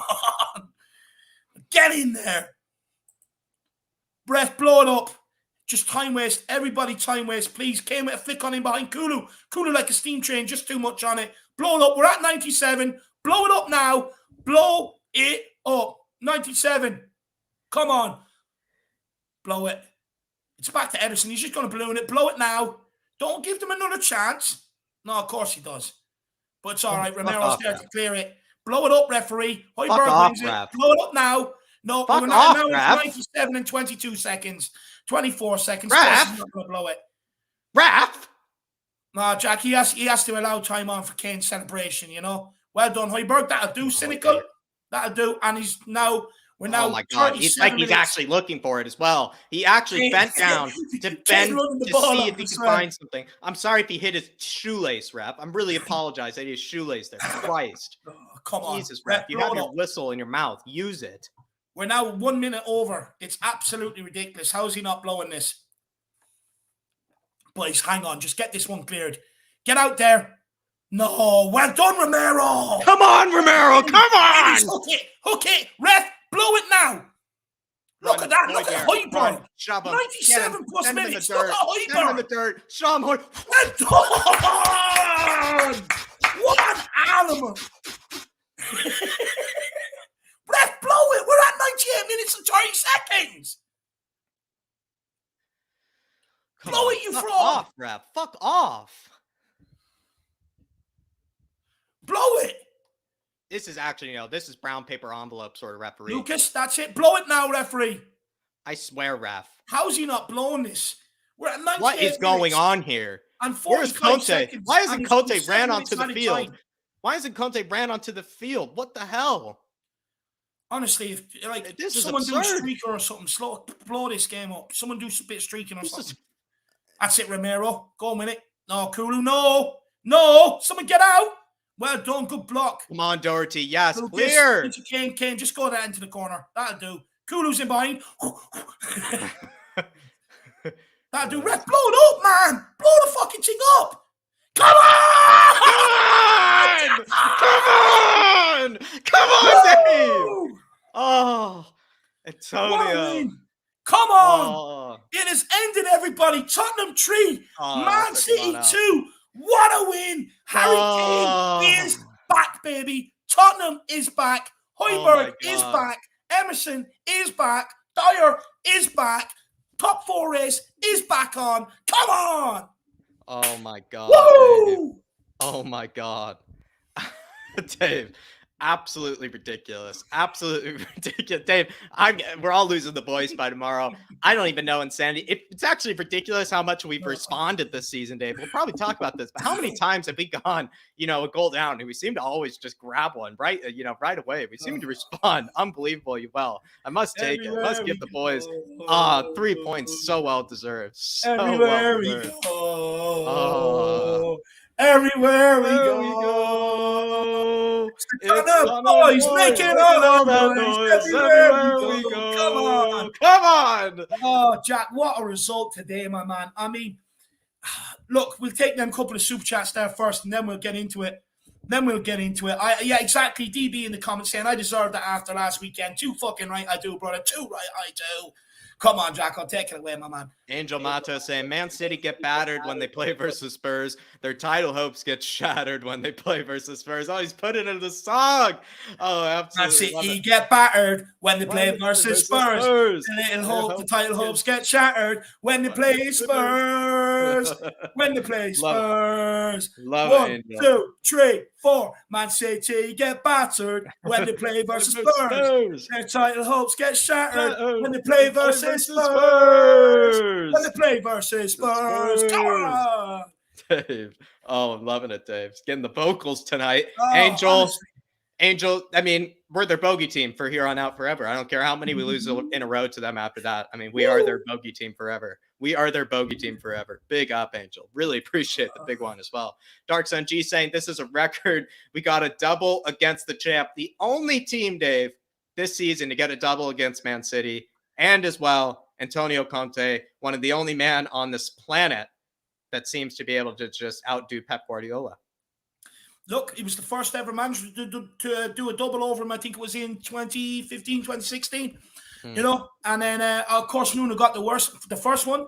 But guess what? The guy rocks up and he just puts a nail in Pep's coffin. Absolutely loving life. Top 4 is back on. You know, fair play. Got the tactics absolutely spot on. But look, this is what happens when you have your strongest 11. You know, this is exactly what happens when you put out your strongest players. You don't see these weak links, these holes that are costing us. Everyone's at it together. And honestly, I'll be honest, Jack, I was about to cry when that penalty went in. Yeah. It's like we've done absolutely everything we spoke about in the pre-match game. They've done it all. The penalty was given. You're like, robbed yet a fucking again.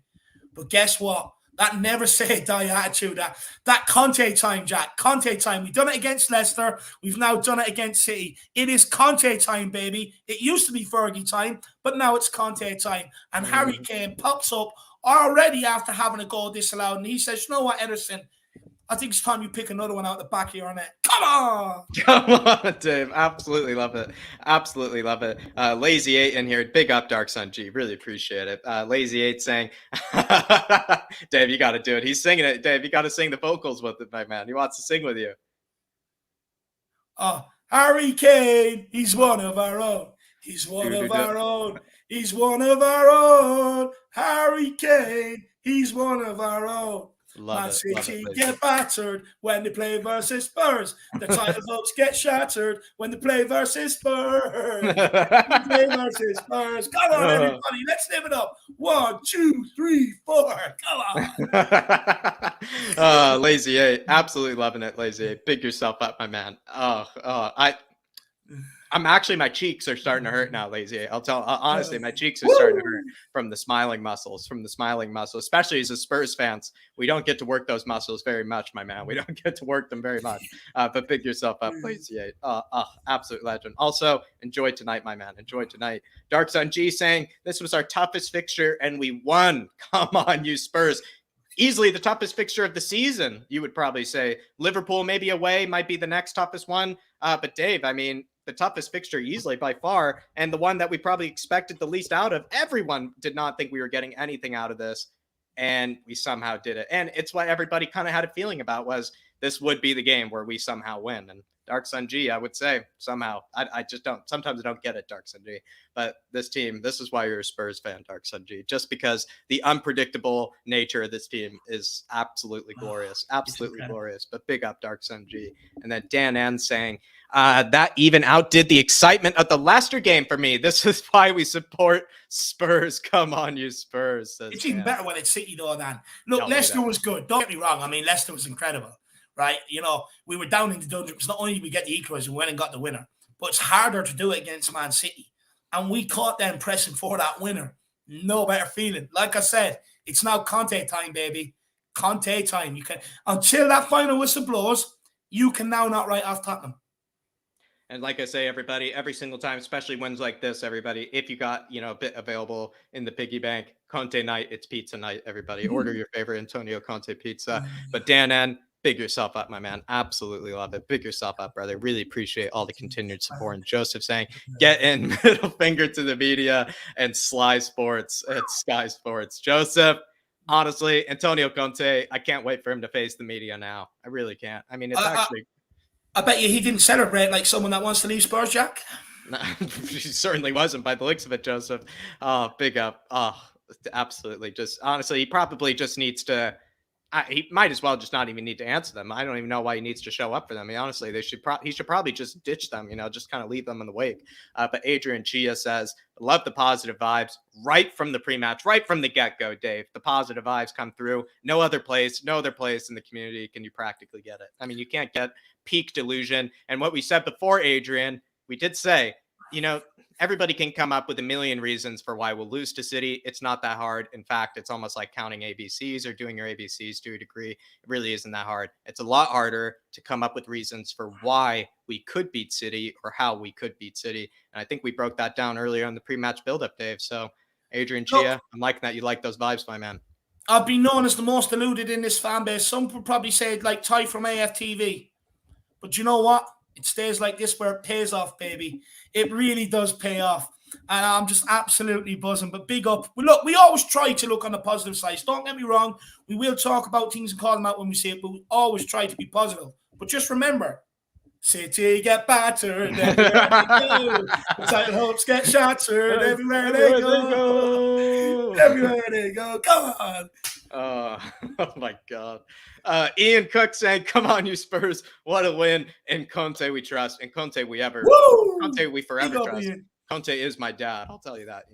Everybody, make sure you smash that like button. Make sure you obliterate that subscribe button. Big push that 6K is on, baby. And guys, keep getting your super chats in. We are so far behind. I may shut up, Jack. I'm sorry. Let's keep up. No, Dave, we'll just take one at a time. I have to say to everybody, I have to be over at We Are Tottenham TV at 8 o'clock for the fan show. So make sure you come and join me. Everybody join Dave for We Are Tottenham TV later. And I would just say, everybody, not going on too long because Dave has to head over there. So if you want to maybe get your comments on screen, I hate to say, maybe a good idea to probably put in a super chat if you can, but we will try to get through them and get your comments on screen. But everybody that's even just in here, I mean, thank you for coming to the Irish Hotspur, Dave. No better place to be right now. No better place, especially Dave, because we've been hyping it up all day, and it's actually come true. It's spectacular. It's spectacular. No better time to be right. No better time to be right. Like I said, it's better to be right about how you'll win than it is to be right about how you'll lose. That's how my feeling is. But William Kelly saying that's what happens when you put good balls in the box. Harry Kane scores goals. Dave, I mean, he received some delicious passes in here today. The one from Sonny, absolutely scrumptious. You can't not bury that. The one as well from Kulusevski, it just was begging to be just nodded in with that big, beautiful head of Harry Kane. And then as well for the first, it's just a disgusting finish. Yeah, no, it definitely is. And look, Jack, the first was Kulusevski. Yeah, I forgot the first was Kulusevski. I have people that are going to come on with you, so we are going to stay put here. You're going to have Kuva, you're going to have maybe Philip and Phil Latis, and you're going to have Shawnee hopefully coming on. So will you stay on here for a bit longer? Let's soak it up, and I'll go over and do the fan show on the own. But William Kelly, look, I mean, you don't need to tell me Kane score goals. I mean, even during the darkest days, I said it to people, this guy scores goals, And, you put the chances for Harry Kane, he's going to take them. Look, this guy is one of our own. This is a world-class striker who you can never, ever, ever doubt again. Ever. Never, ever doubt him again. Never doubt his passion. Never doubt his love for the club. Look how much he celebrated. He absolutely loved it. And you give him the chances, he puts them away. He is, if not one of, but if not the best striker in world football. And that's why we could not sell him. What I will say is, he's probably doubled his price tag to City, which now means the price tag out in the market, because we ain't selling him. William Kelly, big yourself up, my man. To bottom Duda in here with a huge one, Dave, saying, I will stay quiet today. I will not celebrate. I will stay quiet in anger and protest. To all those fans who were scrutinizing Conte for that interview and the last 3 losses, you two stuck by. So salute to you too. To bottom Duda. That's way too kind, my man, especially throw it in a huge one as well. That's way too kind. But I must say, Sean, welcome on, my man. But I mean, we didn't read too much into it, to be fair, Dave. I mean, we had to do a show on it because everybody was talking about it. But to be fair, we were just talking about what Antonio Conte, like what he's being realistic about. And maybe that it was dramatically overinterpreted because that's all is slow news week. They just wanted to make the most of it. And he absolutely shoved it back in their face to Bottom Duda, which is great to see. I mean, especially some of the people saying he can't say that about my football club, all these sort of, accusations and whatnot. I don't know. I mean, if the guy hated this football club, he would not be celebrating like that after a goal to Bottom Duda. He certainly would not be. No. Look, they were always going to make of it. Spurs were in crisis. We were in a turmoil because we lost 3 on the trot. No one wanted to talk about the injuries we had. No one wanted to talk about individuals that keep letting us down. And look, it was a slow news day. So what better way to make a bit of content than Spurs and Antonio Conte? You know what I mean? So absolutely happens. But look, guys, I'm going to bow out. I do have to head off and go over and get set up for the fan show. So I'm going to leave you in the perfectly capable hands of Jack, Phil, Sean, and Kuva, who's about to come on. I do want to say to everybody before I go, thank you so much for your support today. It's been absolutely amazing. It's been a great day. Not only is Harry Kane one of his own, but I'm going to sing it again. Man City get battered when they play versus Spurs. Man City's title hopes get shattered when they play versus Spurs. When they play versus Spurs. Come on, Johnny. 1, 2, 3. Come on, Man City get battered. Start singing it all in. He's breathing it all in, Dave. He's breathing it all in. But Dave, absolute pleasure to be alongside you for this one, Dave. Go smash it over on Where You're Talking TV. Jack. Can you smell that? Yeah. Can you smell what the Don is cooking? Can you smell the victory? It's fucking unbelievable. It smells like the doner kebab I'm going to smash tonight. Come on. Absolutely reeks. It absolutely reeks. It stinks through the building.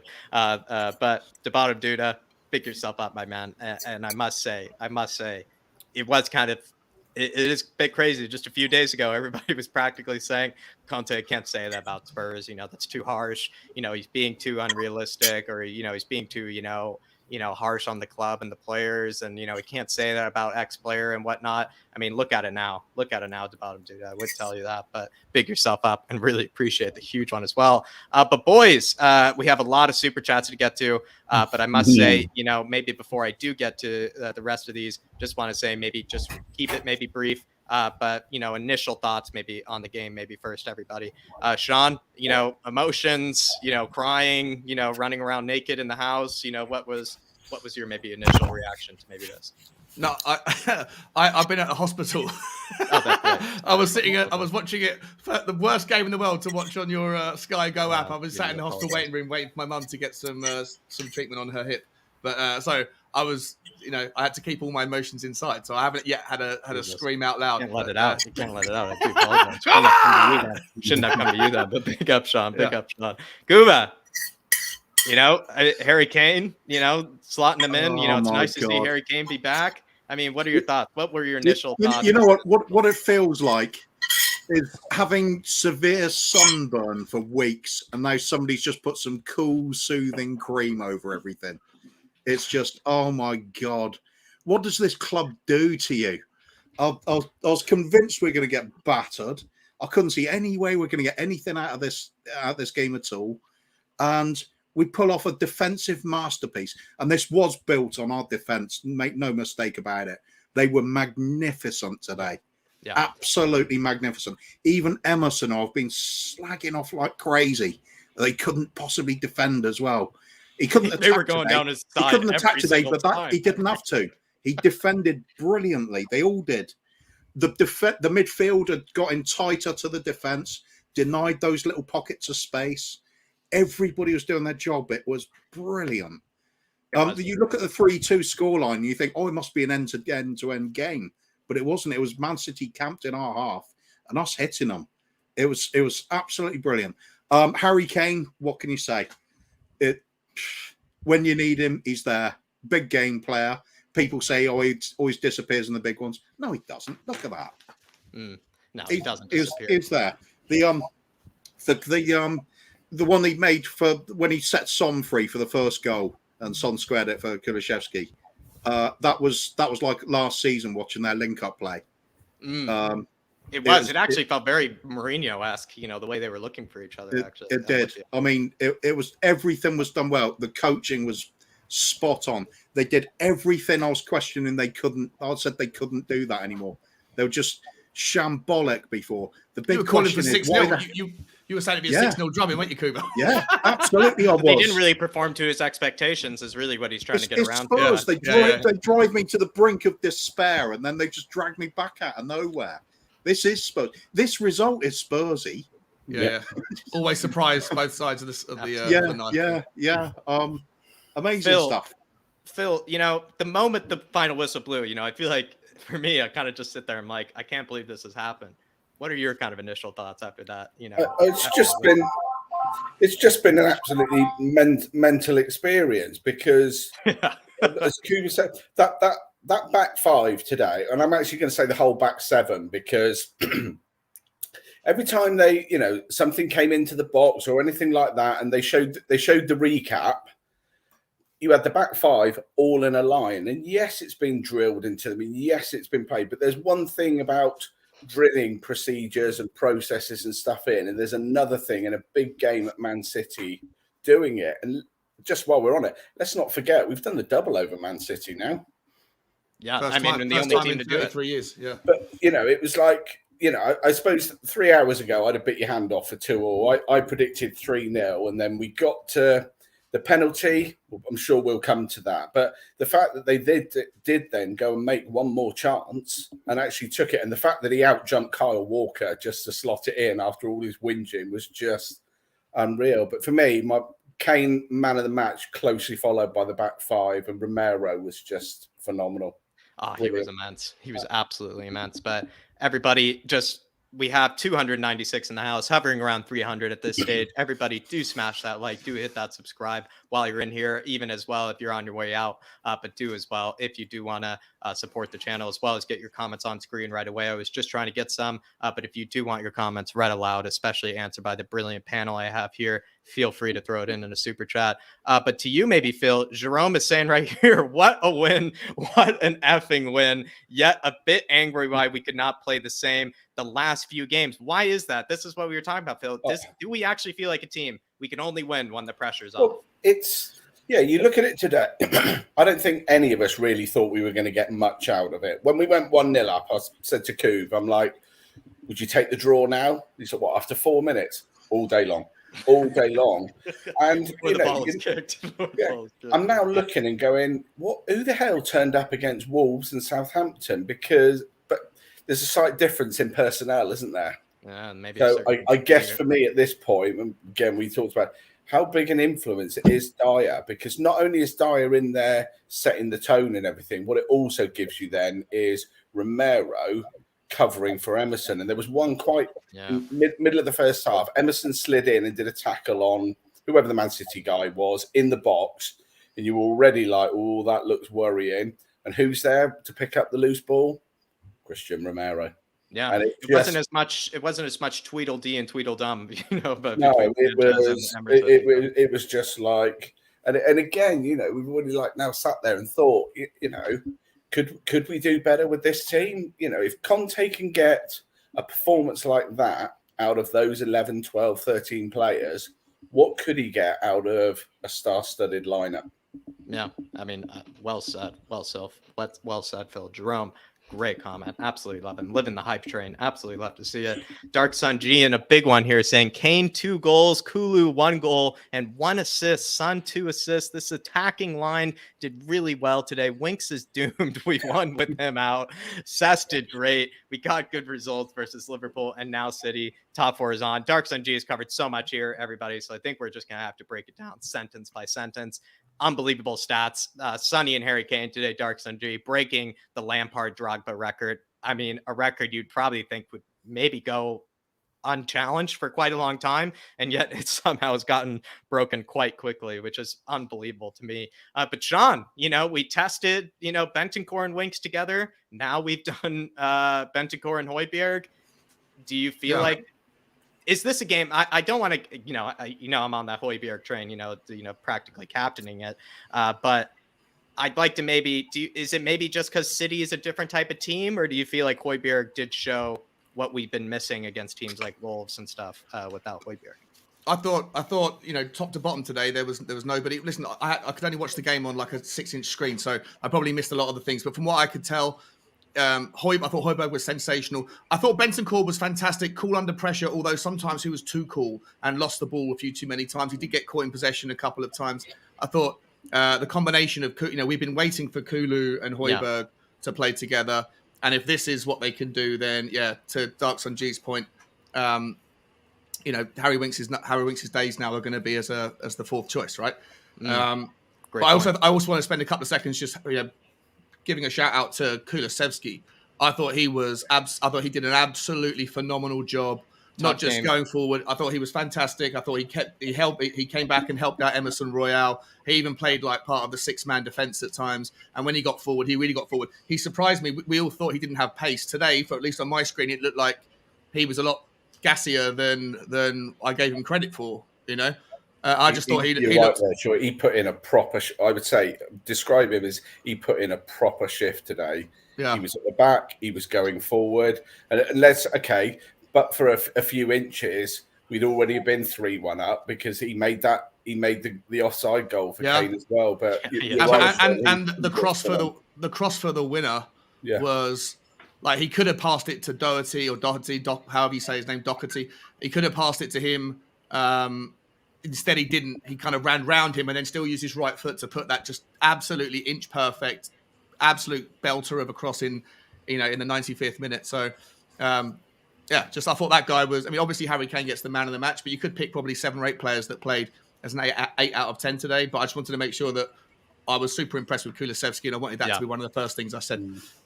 No, I'm absolutely with you. And Dark Sun G, to be honest, it does seem like maybe the games where there's not very much pressure somehow against the bigger teams, like, I guess the top 2. I guess maybe we'll have an unbelievable record against the top 2. That would be crazy. But Dark Sun G, really do appreciate the big one, my man. And then he also is saying, this is why I told you to wait till Man United West Ham. And Kuva, the perfect person to come to here. At the end, he was saying, Dark Sun G was saying, top 4 is back on.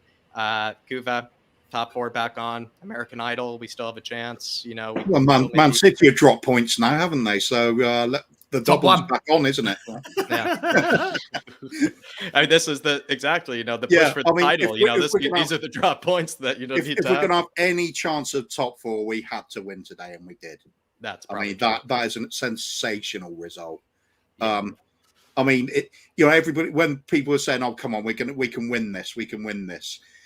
If people are really honest, did they honestly think that? I mean, not at all. First goal that would go in for Man City, everybody would say not surprised, not surprised, or wouldn't even probably react or completely. But I think, like as I said earlier, I think everything's based on that defensive performance.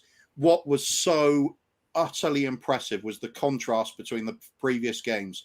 You looked at the start of the game, you can see that there's a straight line you could draw between all of that back 5. And the defensive midfield in front of them, they'd closed that gap. There were no spaces in there like we usually leave teams. There was no little pockets of space to operate in. And that defensive line, all the way through the match, that so often you could put a ruler through that. It was so straight and disciplined, well-marshaled, well-coached. And even in the 98th minute, it was still there. Everything was there. It was so brilliantly disciplined. Conte must have been absolutely delighted seeing that. Because nobody let him down. His celebration at the end was... You see it when he went brilliant. You had Pep at the front and then Conte at the back. It was just like... there was Pep falling to his knees. With Pep falling to his knees as well. It really was. It's almost, it's almost Shakespearean, really. But Dark Sun G, big yourself up, my man. Really do big yourself up. And Capcom Gaming saying, what the fuck did I just watch? Damn, only Spurs.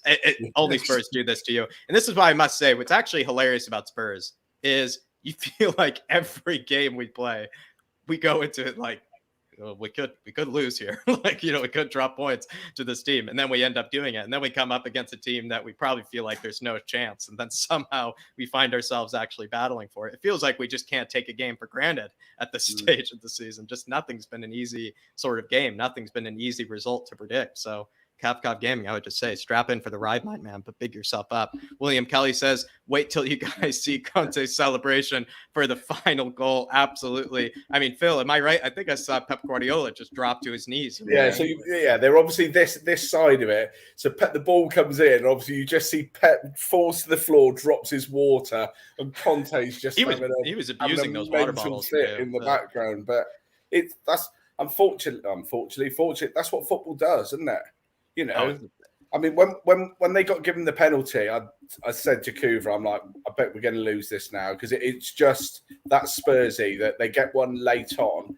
And just anyone answer this question: where did the extra 2.5 minutes come from? Mate, I was just going to say that it wasn't just the 2.5 minutes, but the referee, he pulled us up for everything. Like there were times when we broke, and Laporte, I think it was Laporte again, pulled back Højbjerg in like the 80th minute, and we get a free kick. We don't get a yellow card, but when Højbjerg does the same thing to slow them down when they break 5 minutes earlier, we get a yellow card. I think the referee today was an absolute disgrace. No, he was absolutely shocking, at least from what I could tell. It wasn't even like when City turned it into kitchen sink time. It wasn't even kitchen sink time. It felt like brown paper envelope time. It felt like it definitely looked like Taylor had a pound on City to win. Yeah. It just, and how I know many you times always have to clear it into the opposition corner. How many times do we have to watch Joao Cancelo run 60 yards to retrieve the ball? It felt like we had, I don't know, we cleared it. Must have been like 7 or 8 times, like the referee. I'm not actually, sorry, go on.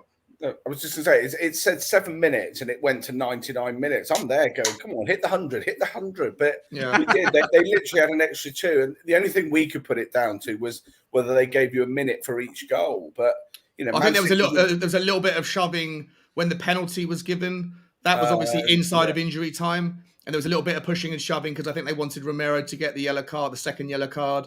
I also thought that VAR, the commentary, not just was the referee, I thought was outrageous, but the commentary team on Sky Sports, they were so desperate for Manchester City to win the game. It was, I forget, I don't know who it was Jamie Carragher. Carragher would have wanted us because it would have helped Liverpool. But the main guy was just like, it was just so undoubtedly for Manchester City. And they were calling that the handball. To me, I don't know what the new rule on handballs in the penalty area are, but I think that was a clear handball. You thought it was good? Yeah. Okay. Yeah, I think it was a handball, but you also asked the question: what else was he going to do? The guy's falling down. He's, it's a terrible. Is it role, a natural position? Is it a natural position? You could make that argument, but I feel like it's still impeding the actual direction of that ball there. It's not like, and he's also a bit of a distance away from it. Yeah, fair enough. It looks pretty who jumps in feet first and has both hands behind their back? They don't. You got to have something out for something. It makes sense that you have this position, and that actually naturally feels correct. So you are right, Kuva. William Kelly, though, I mean, I would say I rewatch that celebration. Hopefully, it gets turned into like a GIF or something, because that would be absolutely spectacular. But William, I'll know one show where it might be appearing as a GIF. I think we might. You'll definitely find it. It was second only to when Pep went running up and down the touchline in the Champions League, and then the old VAR came out, and he was just there throwing his bottle on the floor. That's still number one. Yeah, it is still number one. KJ Warwick saying, it's almost noon here in Oregon, USA. About to pop open a Prosecco to celebrate. Thanks Cheers. for the amazing watch along. Come on, you Spurs. Enjoy it, buddy. Enjoy it, man. That's Oregon, amazing. I must say, KJ, I'm originally from Seattle. I would say Oregon, probably top 3 most beautiful states in the country, I would probably say. So sounds spectacular. Prosecco on a beautiful, it's actually probably not so nice in Oregon this time of year, but I would say beautiful fresh air that I certainly would take right now. I'll tell you that. You do take it for granted, especially where I am. But pick yourself up, KJ. Enjoy a beautiful Oregon day. Enjoy Prosecco. Just sit out on the porch and just look out with your Spurs jersey, just staring at everybody walking past. Pick up KJ, though. Pick yourself up. And thanks for joining us for the watch along as well, my man. Dusty Tone saying, you both deserve this day for all your effort and bringing in the stats, etc., lads. It's Conte time. We're only short of a cheeky Mourinho grin. Sean, this is, I think, perfect for you. Dave came out with all the stats today. He had everything, lined up, and he was giving us every reason to go down that diluted train And for once, in maybe quite a long time, it's actually worked out, with all the diluted kind of, optimism. I mean, what do you feel like? It's maybe just stars. It was in the stars. I don't really know what I'm trying to ask, but it is kind of funny. Dave really gave us all the reasons to be positive today, and a lot of it came true. The one stat that the one detail that looked like from the stats he dropped was that Harry Kane probably wasn't going to be the superstar, right? He hasn't scored in 10 goals or whatever it is, or it's his worst team he plays against in all of the 32 teams he scored against. But favorite team, whatever those stats look like. But I just thought, Harry Kane just decided to put on his happy boots this afternoon and break the narrative. And he looked so happy. He looked absolutely delighted, didn't he? Like more than just for the goals. He nearly ended like a monkey off his chest, didn't he? So nearly ended with 4 goals because you had the offside goal and then the other one would have put it at 3-1. Oh, the sitter as well. Yeah. It'd be a bit of a sitter. What a save that was by. That was a crack save. That was a unbelievable save. But Dusty Tones. Yeah, sorry, Kuva. I was just going to. It's so nice to see him getting that header by beating Kyle Walker as well. Oh, that was just extra bit of sugar on top of that, wasn't it? That's right. That's who it was at the back post. I was already in elation. Like I was practically blind, once I saw him, Kuva rising like a phoenix, I just knew it was over. He's just only going to nod it away. But Dusty Tones, I mean, cheeky Mourinho grin, Conte grin. It's Conte time, baby. Absolutely love it, Dusty. Absolutely love it. One of the best names in the business as well.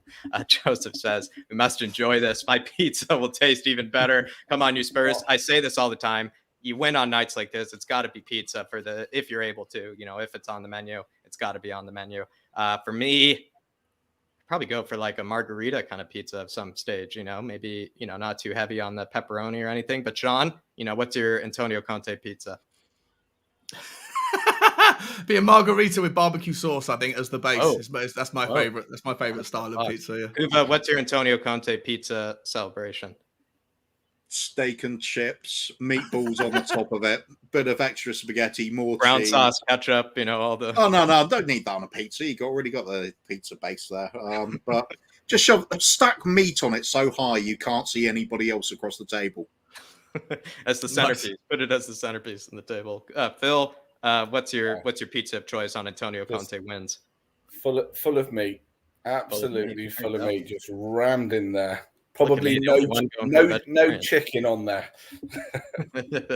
I'm the only one went for the vegetarian. I've gone for more Italian pizza, and maybe a Conte might give me the approval for that one. But Joseph, big yourself up. James Coffey saying, I turned off NBC commentary for yours. I was entertained. NYC. James, if you're in NYC, do let me know, my man. Do let me know. I'm over in Brooklyn, but big yourself up, James. Big yourself up. I'm glad that you enjoyed the watch along. NBC Sports can get a bit dull at times. I will say I do actually enjoy Tim Howard. I do kind of like what he has to say sometimes post-match about a lot of teams. But for the rest of them, especially when it comes to actual live commentary, it's never that great. But James, big yourself up, my man, and let me know if you are in NYC because it's spectacular. Maybe you meet up at the pub at some days. But big yourself up, my man. Big yourself up. Do appreciate you tuning in as well. And then Dark Sun G saying, this is why I said I'm not worried about 10 goals in 10 games in the pre-match pump up. Kane actually scored against City, not 1 but 2 goals. Conte, God. I mean, Kuba, do you feel like Kane kind of maybe the fact that he rewrote that narrative today, with City? I'd be honest, I kind of explained why he doesn't have a great record against City. Counter-attacking sort of style. It doesn't really suit him. He's going to be more the guy playing those passes and behind. But do you feel like, and this is further evidence maybe, I'm trying to say, for Harry Kane being back? Yeah, I mean, it's Manchester City, isn't it? I mean, in their own backyard. No better test. If you no better place to announce your return to the big stage, is it? I mean, I've said this season, one of the most depressing things all season has been watching our fan base turn on Harry Kane. I think that's been the worst thing to take I've seen in years. I can forgive people because, when you see your idol in the moment falling the standard, it hurts more. But I think no matter what anybody's opinion of him, as long as they just realise, this bloke's the real deal. I mean, he's an incredible player for this team, and he will be every moment while he's here. Whether he finishes his career with us or not, I feel he will. Let's just acknowledge that it's good to have him in the team, and it's good to see him scoring goals, and everybody's bloody happy with a win with Harry Kane goals. It's good to see his celebrations as well, I must say. His celebrations just give me life, Dark Sun G. But it's good to see him rewriting that narrative and maybe just, proving City that he can be an assassin just like Sonny can. Sonny's kind of the Man City assassin. Now we're seeing Harry Kane do it. But big yourself up, Dark Sun G. And as well, around 380 people in the house. And so please, everybody, do drop that like while you're in here. Do hit that sub if you are also new. And we will keep rolling on with these super chats because we still got plenty to go through, everybody. And massive thank you for all the support. So many have come through. He's saying there, Jack, about obviously the 2 goals. For me, I'm almost counting Harry Kane as an assist for the first one, because that ball that made the goal, didn't it, for the first goal? Yeah. Without Harry Kane's absolute defense splitting pass, it just left it open with a 2-on-1. So, from a team performance there. Very unselfish of Sonny as well. Yeah. Do you think that was anything like, 'cause you wouldn't usually see him ever do that? You'd never see him pass normally. Is that a sign that his confidence is a little bit weaker, or just he thought it was the right thing I think he's better at using his peripheral vision. Players like Mora can get very blinkered. I think Son's well aware that Kulusevski has just dropped back and made a load of space for himself. So he's aware of it. It's an obvious pass for Son, whereas some other players may not be, concentrating on where the other player is. They might just see that opportunity. It's an open net too. At the end of the day, like it's one of those situations where, and we've been here before, where we don't finish those. Like, how did we pass that up? And so it's good at the end of the day to see Sonny take advantage of it.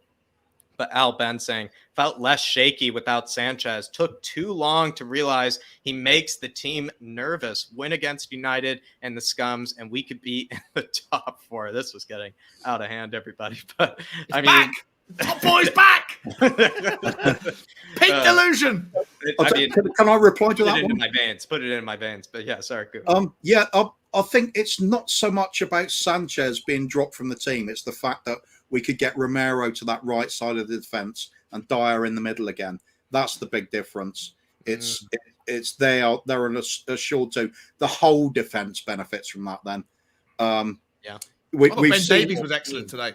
We have seen games in the past when Romero was injured and Dyer was in there, and Sanchez actually played quite well with him.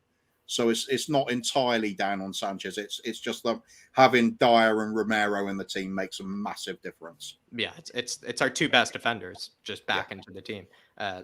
Absolutely could have spot on. And who knew? Dyer's the glue. But I'm with you. I mean, he is. It was nice to be without Winks and Sanchez just for our own sanity, Alben, and it was nice to see that we can get a result without them. And maybe to a degree, the Højbjerg haters, like I said today, taking a day off, which is just lovely to see. Long deserved day off. They've been on overdrive. The Højbjerg haters. Nice to see as well. Just Sanchez not having to cause us any more pain or any more confusion about. He grew into the game, but I have to say I wasn't overly impressed with him first half. But Højbjerg. Højbjerg. I thought it was the other way around. I actually thought it was the other way around. I kind of didn't like him as much in the second half. As the second half went on, he grew more and more into it. So I would have given him. I'll have to watch back because I kind of feel the other way. I felt like first half he was actually a bit better than the second half. But Alban, glorious to be without those 2. Absolutely glorious. But big yourself up and do appreciate the continued support. And Philip Brady, the Godfather, is in the house, everybody. He's saying, proud to be a Spurs fan today. Proud of every one of those players. And I hope that result shuts the Conte doubters up. And I kind of want to go to the whole panel here. So, I mean, give as long answers as you want or short. But I said multiple times, I even said at halftime, and maybe I'll just start with Kuvi here, but I said at halftime, like, even if the fact that we're 1-1, the fact that we went a goal down, the fact of how frustrating the goals we concede are, I'm like, I still feel kind of proud of this performance. I feel proud of the boys. I feel proud of what effort they're trying to do. I also felt proud that it felt like they did their homework and listened to what Conte had instructed them to do for that match. So for me, Kuva, I think that's actually a huge maybe word for this sort of performance, as a performance of pride again. Yeah, absolutely. It's when I'm getting to the point where I think we're going to get absolutely hammered at Man City, and I've completely dejected and lost hope in the team, and I'm looking for some sort of response from them. Just pull something out of the bag to give me some sort of hope. And they come out with this kind of performance. It's like, it's so encouraging for the rest of the season. Is it entirely down to Dyer? Did that change the whole attitude? I don't know. It just looks like it's almost like Conte's been away for a couple of the weeks, and the naughty school children are allowed to do what they want, and then teachers back in the class and it's back to work. That's kind of the impression it gave. Phil and I were also talking, as I was saying, about Højbjerg. I was with Phil. I thought he was a little bit sort of overrun a bit in the first half, perhaps. But when we went 2-1 up, it was like a switch was suddenly flicked. And it was like the Højbjerg from last season was suddenly back. It was like the lion was let out of the cage for a little bit. And he was just flying into tackles and getting stuck in. And it was fantastic to watch. There was so much encouragement just from this one match. It was unreal. Kulusevski definitely deserves credit. I haven't been sure about him in the previous matches. There's been little glimpses. Very little to work with. The more I watch him, the more I like what I'm seeing. There's something about him, isn't there? He's played a combined two games. He's played 180 minutes of football, 90 today, and then 25 in the first game. And I don't even think he's played 180. I think he's not even like, that. Yeah, probably 140 or something. And in that time, he's got 3 assists. Oh, sorry, he could have had 2 assists in the first game. None of them came off. He's got a goal and an assist. I think he played well in the second game. He played better in the second game as well. So, to me, at 21 years old, looks like an absolute monster. Even ignoring the stats on it, you just look at him in the first game. There's a point where he's looking like a little boy lost. He's not sure quite what to do with the ball. Holds up and doesn't quite know where to go, what to do. This one, he looked assured. He looked like he knew what the plan was. Really calm. That's what I would say. Yeah, he was constantly, consistently calm on the ball. And at the Etihad to pull out that sort of disciplined performance as well. Yeah. Well, not disciplined, but opposite of Lucas confident. Moura. Actually, the opposite of Lucas Moura to a degree. Felt like there were times when I was like, Kulu, drive, Kulu, drive, but he would just keep possession, cool things down a bit. So maybe a very different sort of player, perhaps, to someone like Lucas Moura. Philip Brady, good to have you in here. The absolute godfather of the Harris Army and godfather of Tottenham Hotspur in general. Pride is the absolute word. Just gentlemen, really quickly, Sean and Phil. Sean, do you feel like that's kind of the word of the day, it feels like, after a performance like this? Because especially after those 2 defeats from before, that's all we wanted was just a performance with a bit of pride, maybe. Yeah. I'll go on. No, you go, Sean. No, go on, Phil. After you, mate. Oh. We sort of talked about it and said, if we lost 3-0, but you put in a good performance, would you still be proud? And we were both like, yes, because you're coming on the back of such a disappointing result. But for me, it felt like they'd suddenly gone away for 4 weeks and had, right, let's reset, let's sort that back line out, let's tell you what to do, because I just cannot get over the difference between this evening and last Sunday. Like Coop said just now, everyone's in a line, they're all playing together. But I don't know what the reason is, whether it is, slightly changed. You've got Dyer in there who holds it together. Whatever it is, it just felt such a solid performance. 2 different squads, 2 different teams, 2 different performances, it felt like. Yeah. Sean, do you feel like pride is maybe the word that comes to mind, or maybe a different word, after a performance like this? Oh, I think it's relief as well, right? Like, we've managed to, obviously, before the last 2 games, you would have wanted 6 points out of 9. We looked like we were going to get 0 points out of 9, or if you want to include Chelsea, 0 points from 12 was what we thought we were going to get. And we've now got 3 points, so it doesn't look as bad. It didn't come in the way we thought it did. But I think you have to also just acknowledge that, the way that Manchester City set up to play, they don't give a shit about the team that they're playing against. They only think about their own system.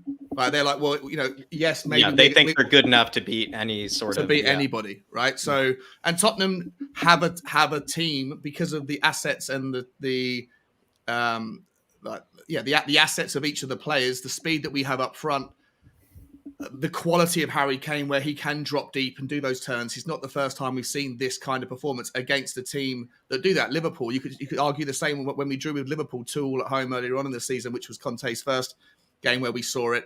It was a massive performance from every player, that everyone did their job to the best of their ability, but it was we benefited from the fact that the opposition didn't give a shit about what we were doing. They were focused on their own game, and we have a team with capabilities in certain areas of their game to be able to take advantage in the high press. And so we move on now. Let's see if we can do it against Burnley, because Burnley will be another tough Man opponent. City to Burnley. What a transformation. It is a massive transformation. Real test. That's a test in itself. That's Yeah. a test in itself. Two polar opposite sort of teams. That's going to be a test in itself. But Philip Brady, absolute legend. Really do appreciate support, my man. And to Bottom Duda saying, nothing brightens your day up like Kuva's smile. Wish your mom a speedy recovery.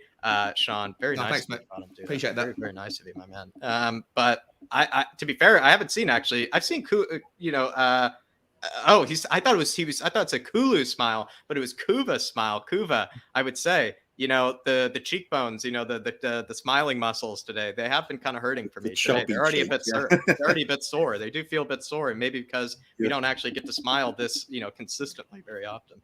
Yeah, it's just a feel good day, isn't it? So long overdue for everybody. Let's just enjoy it. I mean, there's just nothing to criticize today. It was just great. Everything was great. How did you all feel about Sessegnon? It was difficult for me to get a kind of read on. Really solid defensively. Yeah. Really solid defensively. A bit clunky, I thought, going forward. I just thought a bit clunky, and gave the ball away at times where I was just like, why are you giving the ball away there? What actually is funny, I actually thought Emerson was nowhere near as clunky on the ball than Sessegnon was. But to be fair, it felt like every time Sessegnon picked up the ball, he didn't have the acres of space that Emerson did, maybe because Kyle Walker was on that side, which would make sense. But I don't know. I thought he was solid defensively. He did a lot of covering today, didn't he, Kyle Walker? Every time Son came through, no matter where he was, Kyle Walker was on him. But he's so fast, isn't he? Sessegnon had a good game. It was unfortunate. He obviously got fouled. Clearly got fouled from Kyle Walker ahead of the first goal, but they were saying VAR can't go that far back. But for me, that just doesn't make any sense. If you spot something on VAR that the refs missed, surely you just pull it up. Is that not the point of the video ref? I don't know. I mean, I can't answer that, Phil, because VAR, it's a different thing every week, it seems like, with their agenda. So the Bottom Duda, though. I think Sess was a bit disappointing going forward. I agree, but at the end of the day, it was holding that solid back five line and keeping it tight in front of them. He doesn't switch off. That was the key. Yeah. He doesn't switch off. It felt like similar to the Salah performance. I feel like Kuva and Sean, where he has a tough assignment ahead of him. And you can get stuck in, but there are going to be moments where you might switch off. You might kind of just be caught ball watching, not really knowing what's going on behind you. And I would say Sessegnon is that guy that just always seems really disciplined. He seems very, very disciplined. The other thing you've got as well is probably our best two performances of the season, or best three performances of the season, is Liverpool, Man City. But the last two games, Sessegnon's played in that position. So he played against Liverpool and played today. Did not look out of place at all. So do you play him? Do you keep him in the team? I don't know how bad COVID is for Reggie, but do you drop Reggie? Also, do you drop Sessegnon when Reggie's fit, or do you give Sessegnon an extended run now at left wing back?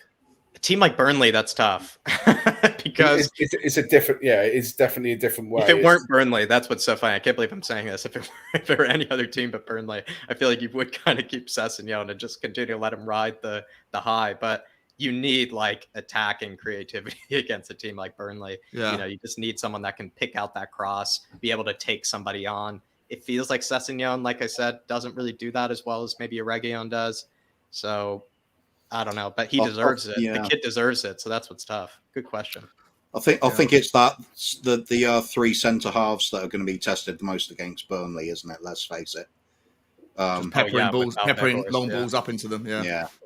Big bag up top. But the Bottom Duda, really, really kind words, my man. Really, really kind words. Really do appreciate it. But the Bottom Duda, big yourself up, my man. And Dark Sun G saying, this is why I told you Kulu and Ben will be great. I mean, from average, reject Juventus players to mid-level, reject average Juventus players to practically some of our best players in the starting 11. Just shows you sometimes you just do a bit of research, maybe have a bit of patience. You might find out maybe there is some gems in there. But Dark Sun G, I couldn't be happier. I couldn't be happier with their start so far. I really couldn't, especially both of them starting off well, not just one starting well and the other kind of, fading away. The fact that they're both starting off so hot is beautiful to see. And even to see Kulusevski starting so soon, that soon. And he's already starting against Man City. Pretty unbelievable. William Kelly saying, I think we should sell Kane now and make a profit. William David's not here at the moment, mate. You can't do this. Yeah, you're lucky he doesn't. You don't. I mean, William Kelly, you're playing with fire here. If he were here, you're playing with fire. But pick yourself up, my man. Pick yourself up. I mean, probably double the price. That's what I would say, William Kelly. Now it's gonna be 200 million. But Neil Shafton saying Decky. I think he means like Kulusevski, maybe Kulu. Do you know who Decky is? Man of the match. Don't know. Yeah, because it's assist on the game. Yeah, so I think it's Kulu because of the assist and the goal. So Kulusevski, man of the match goal. Maybe that's his nickname. A goal and assist on game winner. MVP Don Paratici for his poor transfer window. Dyer makes all the difference. Lots to break down here. Maybe we just give each one to the panels. Kulu, man of the match for you, Sean? Worthy? Well, no, you have to give it to Harry Kane in my book, Neil. But I don't listen. I think that Kulusevski gets an 8.5 out of 10 in my book. You know, I honestly thought he was sublime, and you know, I was someone who absolutely loved him. I've been calling his name out since November, and was delighted when we signed him. In the first couple of games, he takes his time to settle in or whatever, under bad performances as well. Didn't hit the ground running today. I just thought he was absolutely sublime. I can't give him the man of the match because Harry Kane could have had 4 goals if Kulu wasn't offside by an inch, and also so you have to give Kane the man of the match. But Kulu was, if it wasn't Kane, it probably was him in my book. There you go, Neil. There's your answer. MVP Don Paratici here, Kuva. Maybe I know we needed more. I mean, God, we need more at this January transfer window. But is he maybe getting perhaps a bit of pressure off of his shoulders, seeing that these 2 signings are maybe starting off pretty well? They're settling in a lot quicker than. I mean, it just takes a bit of pressure off of those signings. Yeah, and sure, for him. sure. Yeah. I mean, we're still the squad's still light. It's too light, but at least thank God that these 2 are both seem to be relatively quickly settling into the team. If they didn't, otherwise it would have been really cringe time. Yeah, I know. Really, we would have been pointing the fingers if they hadn't settled in quickly. I completely agree. But Dyer makes all the difference. Final little point here, Phil. Do you feel like Dyer is that glue? Maybe he's been the key to the results all along. Who would have thought Moon Boots is the key to the 3 points? It's just mental there. But I genuinely, I couldn't even say to you how good a game he had, you know, as an individual. But I just would say holding that line together. But the difference with having him means Romero is sat there covering Emerson. And those 2 factors, you've got someone in the middle that's controlling it, and you've got your best defender covering your weakest link along the back 5, just made such a monumental difference. I just thought it was absolutely solid. I thought it was great. Completely agree. Well, Neil, got 3 different answers on all those 3 points there in your super chat. And Neil, big yourself up, my man. Big yourself up. Do appreciate the big one. Hopefully you're enjoying, I would say, especially where you are, Neil. Enjoy the sunshine, kick out, have a beer nice in the morning as well. West Coast time sounds delightful. Carl Knight says, I'm in Spurs heaven right now doing the double over Man City. Heavenly. Keep the faith in Conte we trust. Come on, you Spurs. It does feel like heaven at this stage, Carl Knight. And the fact that, I don't know, man, we're so ridiculous. It almost feels like it feels cool to be the one team, I'll be honest, guys. It feels cool to be the one team that's kind of stuck at the City, both times this season. And it's actually, I don't know, a bit of swagger, I feel like, in the step, for that. The fact that, sure, we bottled it against some pretty atrocious sides, but it is quite funny. We're the only team that has given Man City really good games. When was the last time they lost to the same? Someone did the double over them in a season. Do you know? They don't really even have bogey teams, and we're their bogey team. Which we've always been a bogey team. The only stat that I did hear, Phil, was Tottenham have beaten the league leaders, or the champions rather, for both times home and away for the first time in 35 years. The last time it happened was David Pleat, manager, and Chris Waddle and Glenn Hoddle got the goals in the games against whoever the leaders were, whoever the champions were that season. So quite that 87. That was probably going to be either Liverpool or Everton, I think, from 86. So unbelievable. Yeah, it was Liverpool, wasn't it? It was the double season when Kenny Dalglish won it as player manager. Yeah. Wow. Yeah. Big up, good Carl. Knowledge. I mean, good knowledge. You're up in heaven, Carl. It can't get better than this. Knowing Spurs, though, they might bring it crashing back down pretty soon. Living the moment till Wednesday. Enjoy it while it lasts, Carl. Enjoy it while it lasts. Ride the high, my man, and keep the faith. In Conte we trust. Big up, Carl Knight. Love those words. And Ben Kaufman saying, I'm going on the piss tonight, lads. Big up, Benny boy. Big up, Ben. Celebrate it through the streets. And, I would just say, enjoy it to the fullest. You got till Wednesday, Ben. You got till Wednesday. Pick yourself up, though, my man. I think I might just have a few little drinks tonight myself. Yeah, there you go. Like I said, Kuba, now's the time. You got to take advantage of this little small window. Crocodile says, Conte loses 4 in a row. No, he doesn't. No, he don't. Matt Lawn Sky can do one. I mean, guys, and maybe Sean, it was sad to see that when he lost that 3rd in a row. That was the first time that ever happened in his career since he was back at Atalanta. And not even a lot of us know very much about those days of Antonio Conte at Atalanta. So it really speaks to how long ago that definitely was. And the fact he didn't do 4 in a row, it is kind of a bit of a blessing that I haven't. Oh, it's superb. Superb for him. You can see how much it meant to him. You could see when the penalty was awarded, he looked dejected, devastated. And then, even the commentary team as well. I remember the commentator saying, as the game restarted at 2-2, he said, well, it doesn't look like that Kulusevski offside is going to make the difference now anyway. And Man City have still got more time to go on and win it. And then 30 seconds later, the ball's in the back of their net and Harry Kane stuck it in. And he didn't make his voice barely went up an octave. Like the commentator was so over the top. But yeah, to the point, I think Conte is he deserves it. Today was just magical tactics against the best team. You have to tip your hat to him and to all the players that did their job to perfection today. So delighted. I don't even see this, Crocodile Sky Sports might as well just take the day off because, there's no Spurs to be slagging. So, might as well just take the day off. There's really no point in really doing, the rest of the evening when you kind of think about it, Crocodile. So, I would say, it almost makes it kind of pointless because seriously, it's all you hear these days. But big yourself up, Crocodiles. Big yourself up, my man. Neil Shafton in here again saying 2 match of the year candidates, Leicester and City. Which one is the best? Great question. Bergwijn last minute miracle or Kane's game winner in extra time? I think I know my answer, but I don't want to spoil it. Phil, what about it for you? It's got to be Man City. They're the They're the champions. They probably are currently the best club side in the world, and we've beaten them home and away this season. And we weren't lucky today. We were solid. Both were away wins. Funny enough, that's actually kind of crazy as well. Sorry. Yeah, but today all day long. Today all day long. Totally, absolutely. Kuva. Absolutely today by a mile. It was brilliant against Leicester. It was really great fun. But this is it's Manchester City in their own backyard and deserving something out of the game. If we'd ended up with a draw, you would have still been happy. You would have said we did really well there. Yeah. But to be this disciplined for that entire match, that was just unreal. After the matches we have been having, when you could only describe us as being shambolic in recent matches defensively. And we were rock solid right the way through, to the point where we're actually disappointed they scored a goal out of a penalty. The fact that we're saying out loud, hard done by.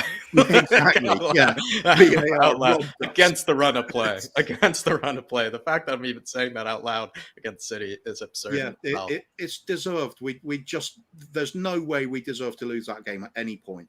Yeah. Even though you could look at statistics and say perhaps if some of those shots Man City were having weren't blocked or some had gone in or the one we set up that way. Yeah. When Jamie Carragher said, when they equalise, you can't say that Man City don't deserve it, and now they're going to go on and put pressure on Tottenham. I'm like, well, hang on a second. Just because Man City have had the possession, we set up. That was a deliberate thing. Yeah.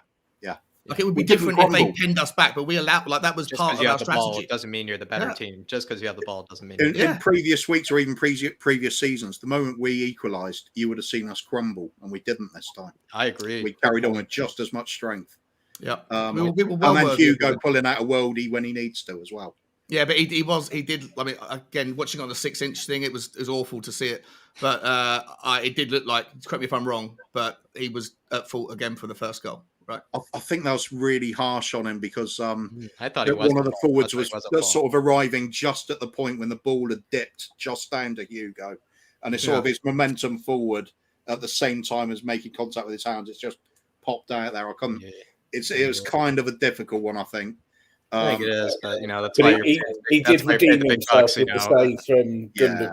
Gundogan, didn't he? That save kind of like that was a crap save. Yeah, that was an unbelievable save. Sean, I mean, your sensational celebration, for Bergwijn versus. Yeah, well, that's the thing. Like, of course, today's a better. Like, today looked like a better game, but for me personally, because of what was going on, with my mum and stuff, I couldn't watch the game. I couldn't scream when we scored. I was in a hospital waiting room, so I'm probably going to say Leicester just because I had the full range of emotions. But I think that's an honest answer. That's an honest answer, and it's tough because I feel like both of them I kind of went blind. Once like the goals started kind of going in. Harry Kane, the moment, like I said, he started rising for that header, I practically went blind. And as well, with the Bergwijn situation, but because I couldn't even believe what I was hearing through my ears because they were a bit ahead of me. But were they ahead again? Oh no. no. I was saying for the Bergwijn one. Oh, well, sorry, that one. Yeah. I was still like just couldn't believe what I was seeing. So. Really ridiculous to even have to compare them, but I would go Kane, Neil. I would go Kane. But big yourself up, Neil. Big yourself up, my man. And Killian Gubbins in here with a huge one. Killian, big yourself up, my man. Who as well, I must say, wow. He seems like he's going to be bringing up, the Emerson Doherty because he really loves this topic. And big yourself up, Killian. Massive support. And he says that performance was immense. From 1 till 11 and the subs. I still can't believe what I just watched. Harry Kane, king of the lane of London. And Emerson, I have to say, was very good, defended brilliantly. And Doherty coming on made it sweeter. I got to see his Doherty cameo. Gillian, I'm glad you got to see that Doherty cameo. Made a really good block, actually, at one stage. He started a bit shaky, Gillian, but he made a really good block that I can remember. So he seemed to warm up into things. But... Maybe he was in the right place a lot, wasn't he? He was even late on. He was in the right place to win a header, just get away from danger, nice and easy. Everything worked. It was just perfect day, really. I mean, maybe this is the question then from Killian Gubbins here. Was there really a bad performance, would you say, by like a particular player? Was someone, not on the same level as the rest? Was there someone just lagging behind, would you say, the rest of the players? I think you can give Hugo Lloris probably would be the lowest mark on the board. For me, but that's. I mean, if you're ultra critical, you could say Sessegnon and Emerson weren't great going forward, but given the opportunities they had in certain. Yeah, I mean that is ultra critical considering they're really set up to have that defensive back line all the game, and they did that part of it brilliantly. Did Moura do very much when he came? Sorry, Jack. Did Moura do very much when he came on? No.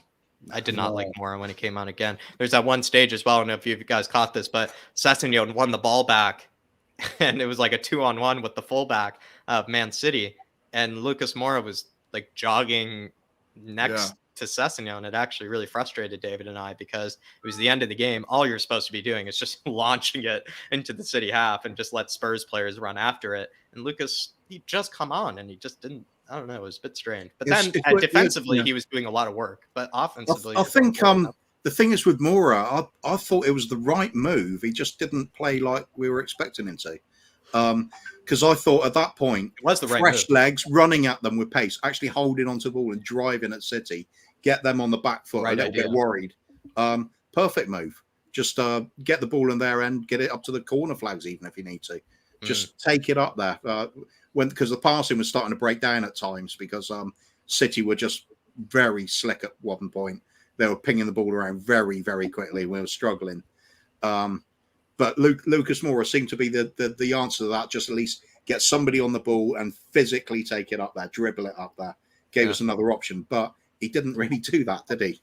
It was, you quite often get a super sub appearance from him, but not this time. I agree with you. All the right ideas. It makes sense to bring him on. All the right reasons for bringing him on. Just didn't seem to do it. But Emerson and Doherty, I mean, they put in a shift today, Killian Gubbins, and it's nice to see that, they've gone from comparing two absolutely atrocious right wing backs to now having some pretty good performances to compare. So I will say it's good to see Killian Gubbins and 1 through 11, unbelievable performances, as well as from the subs. They seem to put a shift in too. Could not agree more, Killian. Could not agree more. Thank you for the big one as well, my man. Really do appreciate it.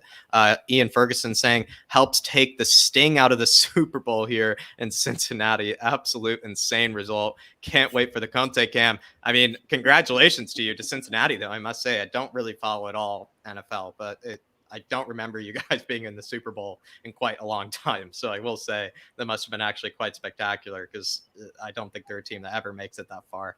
So Ian, congratulations for that. Sorry it didn't go your way. But I will say, the Conte cam will give you life. The Conte cam will give you life, my man. But big yourself up, Ian. Big yourself up. And I will say, Joe Burrow, I mean, it seems to be like the new rave, everybody in the USA, but I really don't know what I'm talking about. So I'm just going to shut up when it comes to the NFL. I don't know anything. But Dark Sun G says, I just remembered when we beat City at home, they used a mix of first team and second team players. However, this time they used all of their first team and won. That's actually kind of interesting. A lot of different type of players played this game when you think about it. Bergwijn was a huge role last time. Dele Alli played a great game last time. Tanganga had a massive performance. Sanchez had a massive performance. This was a pretty different team, yet the same result, which is actually kind of interesting. And I don't know, like Kuvat, is it just, I don't know, is it really just the whole trick that we just seem to be their bogey team? No, even if it's Nuno or the tea lady, we'll somehow find a way to beat Pep Guardiola, it seems. I think this was what was the most pleasing thing of the lot for me, is this wasn't just because we were a bogey team for him. We deserved this. Mm-hmm. It was a really disciplined performance. We did exactly what we needed to. Utterly frustrated them, limited their shots on goal. People putting their bodies on the line to block shots. Everything we needed to do, taking our chances, hitting them on the break. We deserved it. Whereas in the past, we're sort of nervously relying on VAR decisions and a little bit of luck on some of the goals going in. There was none of that this time. It actually felt. I know Phil was getting a bit nervous towards the end, and he was saying, how long is this extra time and stuff, and I kind of felt we were going to be all right. It was strange. It was because like I said, even in the 98th minute, you could see that defensive line. It was dead straight. The players were still ahead of them.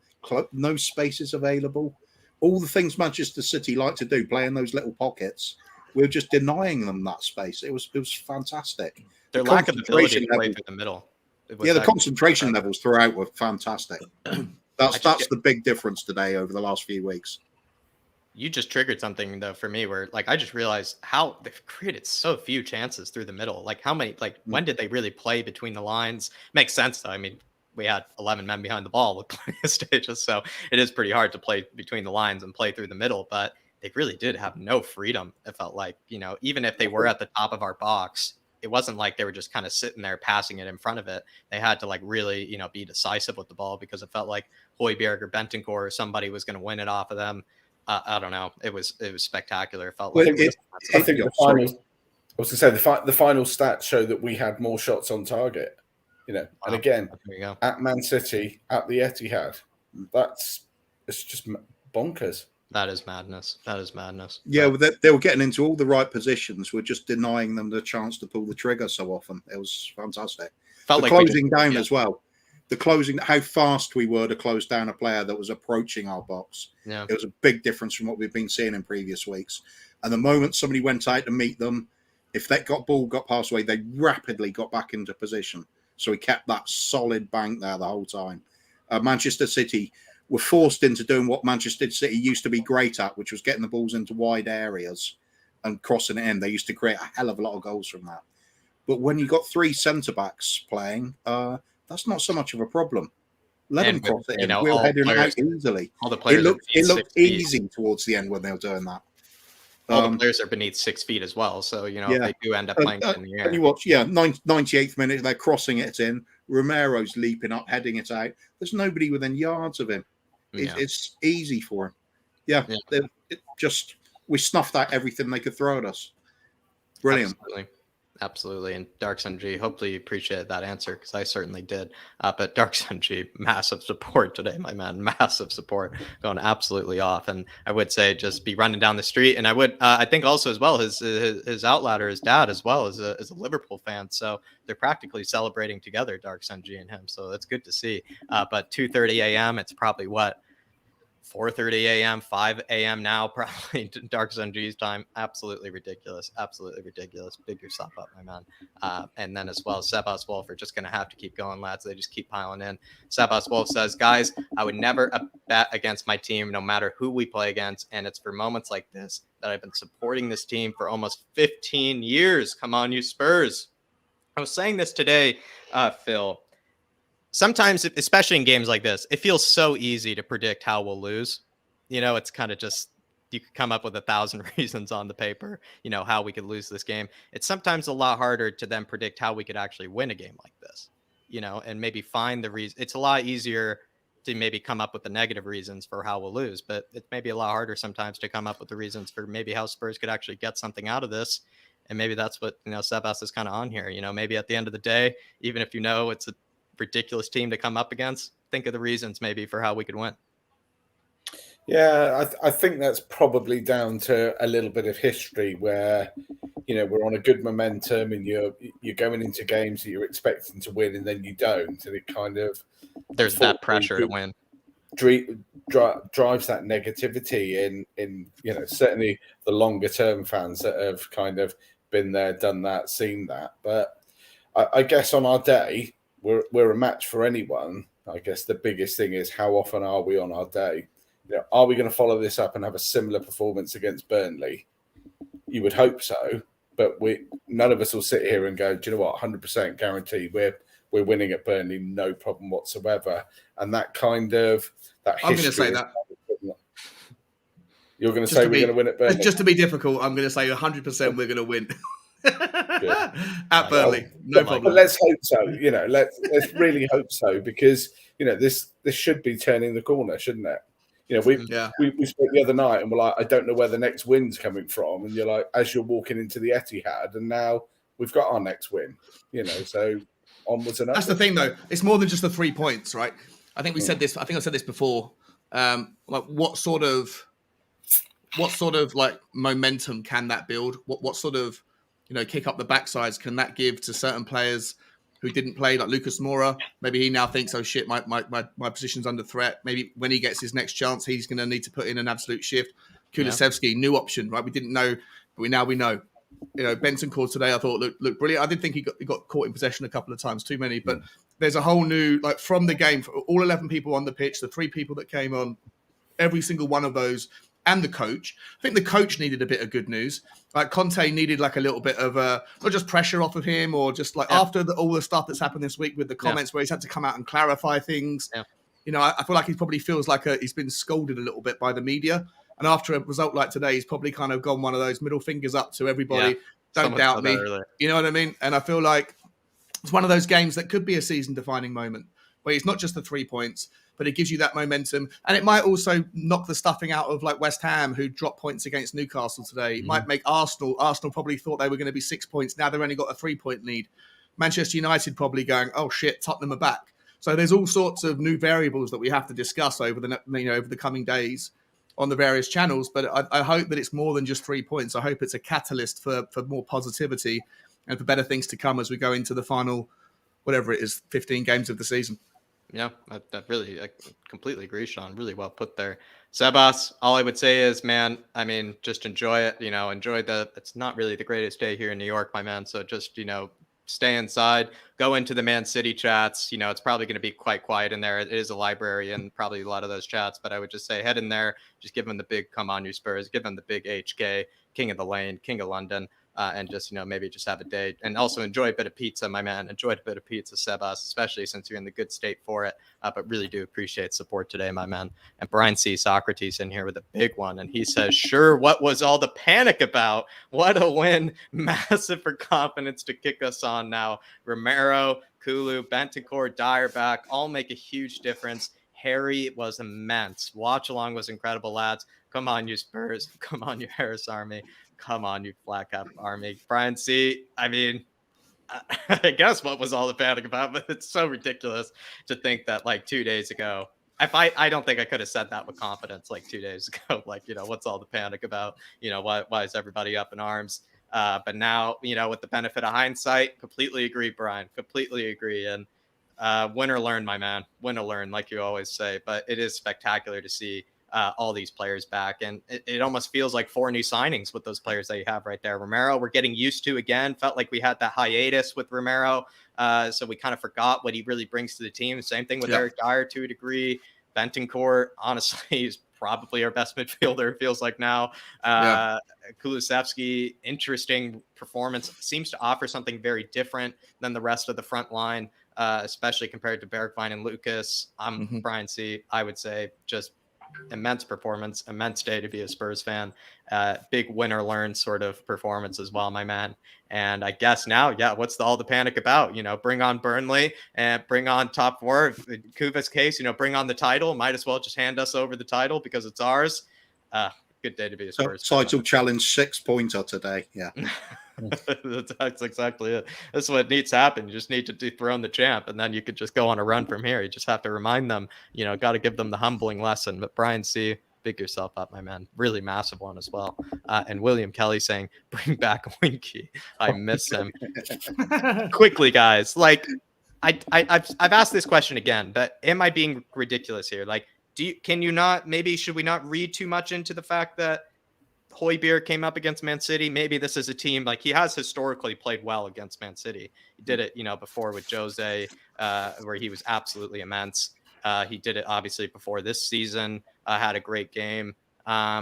Is it just Højbjerg plays well against City, or is it really that Højbjerg is that much better with Bentoncourt than maybe Winks is? What do you guys think? I think when you play I don't want to have the Højbjerg bias, just be all over the screen. I think when you play in this deep sort of blocking game against Manchester City, it's got to be Højbjerg, doesn't it? Yeah. Winks, if you're trying to get the ball forward and just maybe for Burnley can do something with it, even then. the way Kulusevski played, I think we don't really need Winks in the team anymore, do we? Fair. Actually true there, especially the way he drifts inside and just, can play passes. Maybe Harry Winks can't. He has more composure, to be fair. About William Kelly, loving it. Absolutely loving it. And Jason Grove says, what did you think of the new signings? I absolutely love them. Sean, do you think there's a bit of pressure taken off of Paratici with these two signings, kind of settling in so quickly? They were being called mid-average level players, Juventus rejects. And now they're looking like some of our best players in our starting 11.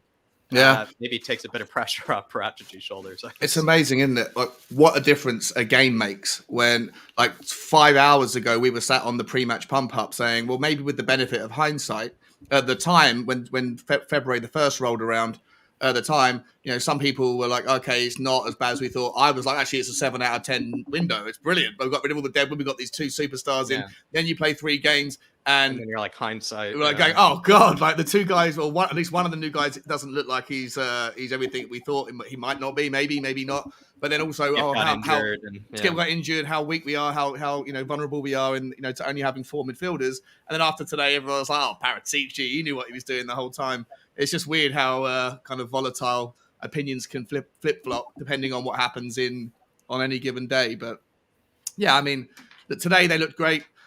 Just one game doesn't make you can't make an opinion after one great game, and like you shouldn't make an opinion after one bad game. I think we just need to see more of them, but it looks really positive. Like both of them look really, really well suited to the Premier League, especially Bentoncourt, and hopefully Kulusevski. At 21 years old, the sky's the limit for the guy. So I like what you said, Jack. He does offer something different. Bergwijn and Mora are kind of similar in their attributes, in their speed and their size and all those kind of things. Whereas Kulusevski does look like he offers something completely different, which is something we can take advantage of when the time is right. And maybe even something more different than Brian Hill, I felt like was similar. Like I felt like he offered something different than Bergwijn and Lucas does, but Kulu even more so. Kulu's even, polar probably to those players. So I completely agree with you. And Jason Groves, I would say Bentoncourt is already my practically my favorite midfielder, and Kulusevski is already becoming maybe a favorite amongst most people's front threes. So I think you're not in a lone boat there with absolutely loving them, my man. Big up, Jason, though. Best voice in the business. I think in the second half, when just after City scored, we were looking a bit. No, sorry. After we got our second goal, City then upped the tempo significantly. They were passing it a lot quicker. It's taking far less time on the ball, really pinging it around. And it looked like Højbjerg and Bentancur were getting swamped for a little bit. I thought this is not looking good. But both of them, to their credit, stood up then. They suddenly forced themselves back into it. Højbjerg came like out of the cage. It was the old lion from last year. Haven't shown he's got fight in him yet. And Bentancur as well. I remember Phil saying it. Do you think he's struggling now, Coof? And I was thinking, and then Phil goes, oh, no, he's not, is he? Because it just put in a crunching challenge. It was a really well-timed challenge. They just upped their game to counter it. It was really good to see. So big up to him. And Kulusevski, he's looking better and better as he plays. So fair play to them both. I felt like at times, just off of that, like always, sometimes you lose a bit of momentum, lose a bit of that, like energy, gets a bit stagnating, and like it felt like they just kept raising their level, or they just kept kind of like, feels like we're kind of slagging off a bit here. Let's kind of step it up again. I don't know. It just felt like they're even holding each other accountable, or maybe holding themselves accountable. Maybe it's just that holding themselves accountable. But Oren here saying Kulu linked well with Son and Kane. He replaces Mora. What do you think, Phil? Do you feel like Kulu straight in plays again? Yeah. Mora's just too inconsistent. We looked at the stats yesterday. He's like 124. Now, recently, he's been consistently kind of poor. I would say recently. He's done 124 games for us and scored 19 goals. And bearing in mind, 2 of those have been hat tricks. That kind of shows you how he's scoring, give or take, every 5 or 6 games. But for me, he's just too inconsistent. And you've got this young lad that's coming in who, I can't say he looks the real deal yet, but he's certainly put in a shift today. He was creating, he had his foot on the ball, he was defending, he was helping out. He just looked absolutely solid. And for me, it's an absolute no-brainer. I think I'd pick Kulu over Mora all day long. I like that answer. Sean, no-brainer. Kulu comes right back in. Yeah, I think if we're going to play this formation where Kane looks to drop a little bit deeper, and with Winksy not in the team, then I think Kane, like I said earlier, I think Kane does have the ability to replace everything that Winksy does. And he was putting a shift in, going and hustling and bustling, like I hoped he was. But him dropping deeper allows for the different formate, like the different pivots of play and the different width. What Kulusevski offers is the ability to cross. Lucas can't do it. Bergwijn's very volatile with his crossing, but Kulusevski looks like he can absolutely cross the ball. And so when you've got that, and after Kane's won the ball, he's put one of them away. Kane can then get into the box like we saw today. And if you can get someone who can actually find the one man in the box, which is Harry Kane, and Kulusevski looks like he can do it, then it's a whole totally different option. And Lucas can't offer that. So if we're playing the same formation where Kane drops deep, then 100%. If it's not that type of game, if it's a game where we need to, where we're going to have more possession, I think there's still a place for Lucas, but not for Wednesday. I think Kulusevski, you can't drop him after that performance. Yeah. I think there's a there's a time and a place for both of them. Yeah, healthy competition. Just quickly, you Kulu plays again. Absolutely. Jack, I'm not a big fan of Lucas Moura. Never have been. That's right. Actually, except for obvious times when, of course, he's been sensational, but he's just been too inconsistent. Offered too little over too many games for me. I'm with you. Kulu, I'm liking the look of. He seems like he's going to be a good fit. Yeah. Appreciate it, Orion. Do really appreciate it. Moondog saying, get in there everywhere we go. It felt like that with one of those finishes. Felt like a real pick it out sort of finish. I think it was Harry Kane's, from that sunny, delicious ball in. I mean, you just can't miss that. You just have to hit it into the roof of the net. And it was just an absolute pick it out sort of finish. But I completely agree, Moondog. And it's a beautiful day, man. And hopefully Maybe you put a cheeky bet somewhere that finally worked out this time. The center backs are not coming through for you, though, Moondog. The center backs are not coming through for you, my man. But Crocodox in here saying, once again, with the chest this time, Matt Lawn Sky can do one. Yeah. Say it with your chest. Say it with your chest. Big F Crocodox. Absolutely love it. Absolutely love it. But, I mean, Fraud Sports, like I said, Crocodox, it's a day off for them. Boy Beer Caters, day off for them. Sky Sports, day off for them. It's just, there's there's really nothing for them to talk about, to be fair. Crocodox really I felt like we could have played extra time as well, and they still wouldn't have scored another. It felt that way maybe in the last 10 minutes. I do agree with you, actually. I do agree with you. Carl Knight saying, David slayed Goliath today. We beat the invincible foe. Just shows money bags don't always win. Come on, you Spurs. We showed a lot of heart today. Big up. I mean, that from all of you guys, it's kind of probably unanimously the case. It is sometimes kind of beautiful. It is. I don't want to glorify this, but sometimes it is kind of like, it feels like a winner for the good guys sort of thing. That I always feel that way with Man City, PSG. They do kind of feel like the evil versions of like football teams and clubs and whatnot, at least for me personally. And when we get wins like this, sometimes it's like, I don't know, it feels like the good guy kind of wing, like, the smaller, foe. I don't know what I'm really saying. Does feel like David's like Goliath. It feels like David's slayed Goliath to a degree sometimes. And maybe that's being absurd and, it's just 3 points, but I don't know. Sometimes it does feel like the good guys win when it comes to teams like this. And also I'd also kind of despise Pep, despite how much I respect him. I kind of do despise him. So I hate him as well. Yeah. You just don't want that message going out clearly that money bags don't always win, because most of the time they do. So it's not. You don't want people to believe it. It's not a call to arms to say we don't need any money in the summer. We still do. We still do, Mr. Levy. We still want the big bucks. Still want our Turner's money bags. Yeah. Hopefully he's tuned off by now. Hopefully Daniel Levy's tuned off by now and he hasn't read this. Come on, Daniel.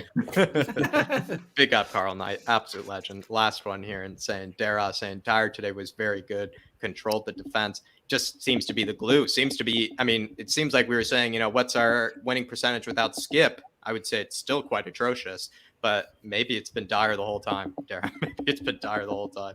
Sounds absurd to say that, especially if you told me that again last season. If you had told me that Moon Boots will be the glue to any sort of Tottenham win, I would have slapped you in the face. I really would have. There was literally only one occasion I spotted where something went awry with Eric Dyer, and that's when he gave the ball and away, he was being fouled. He was being fouled as he made that pass. So even that, you can say it wasn't really down to him. Interesting. Good point. I do just want, like Ben Davies does this. Like everyone's giving Romero and Dyer a lot of credit today, and rightly so. But Ben Davies put in a shift as well. Yeah. He was responsible for the through ball that went to Kane's feet, and Kane turned and put Sonny through for the first goal. So that was an amazing pass from Ben Davies that split Man City's midfield wide open. And I thought Ben Davies was really solid, threw his body in the way of like 4 or 5 blocks. He's probably going to have a red chest from all the balls that hit it today. So I think that Dyer was fantastic, but I think Ben Davies does need a bit more of a shout than I've heard him being given. And very easily slotted in, so that they obviously brought Sanchez on so that you had 3 taller centre backs. And when I first saw sort of Sessegnon coming off, I literally was like, "What? What? Oh yeah, of course." So Ben Davies just slotted over there, and it was only a few minutes, but it's just that extra edge that it gave them. So everyone was great today. There wasn't just one of those days. Performance. Crocodox again in here saying Conte just now. Honestly, this is one of the best group of players I've worked with within my career. I'm actually laughing before I finish this. We have a lot of space for people. Okay, guys. The interview that came out recently. Is that real? Now he's saying this. From is that not? It's not real, is it? He hasn't said players, that. From players with no football knowledge. He's saying a lot of them don't have football knowledge, maturity, all these sort of things that were translated in a certain way. Basically just saying, it felt like from that interview in the Italian, felt like he hates every single player bar Lloris, Kane, and Son. It felt like. And now he's saying this is one of the best group of players he's had to work with. I can't even imagine. That's hilarious. I can't even. Watching Doherty, Winks, and Sanchez show up to training and saying that's one of your favorite players to work with. Maybe just for the fun. Maybe it's just for the thrills and spills. Maybe Koopa. Maybe it's the thrills and spills. The way I'm looking at it is part of what he said during the week was a challenge to the players to step up. see what they're There's made of. definitely an element of that you could read into it, saying we've got a 1% chance. Let's take it. Make the, shove a finger in the eye of everybody that doubts us. So you can do it. You can do it. Now the team has stepped up and done exactly that at the bloody Etihad. Yeah, of course you've got to big them up. I think what he's also saying, there's a second state that he's saying we have lots of space for improvement. We have mainly young players to improve and make experience. Got to cover yourself, haven't you? Yeah, but he's saying it's one of the. I think if you read between the lines, like we're trying to the cryptic Conte, I think he's saying is one of the best squads with potential that he's ever worked with, and they're doing what they're told so far. That's that's hilarious. Nice. Crocodox. I couldn't even finish that quote without laughing. I really couldn't. That's actually absurd. Considering what's happened this week, that's actually absurd that he's actually said that. It's, I don't know. Maybe that's his middle finger to the press. Maybe that's his middle finger to the press with that sort of statement. Yeah. Really, everything he said this week, everything that's been translated has all thrown me off guard. All I can tell is he really loves it when he sees Harry Kane score goals in the back of the net. That's all I can tell. But the really funny thing is, I think people were saying about, I love Conte. He tells it as it is.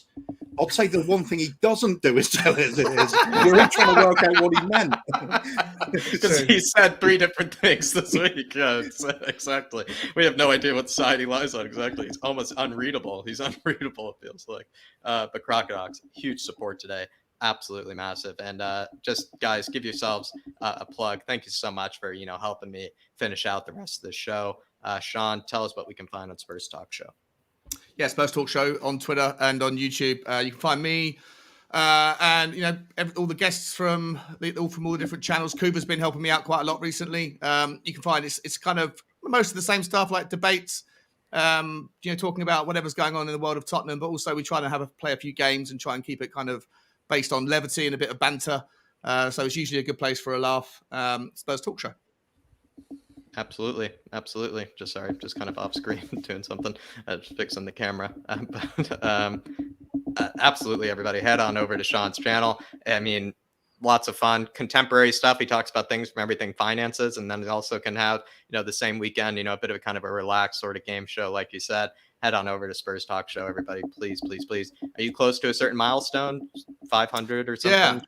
Yeah. Well, I think we're on like 488 now. So we're 12 away from 500. So I'd love to be able to get to 500 would be awesome.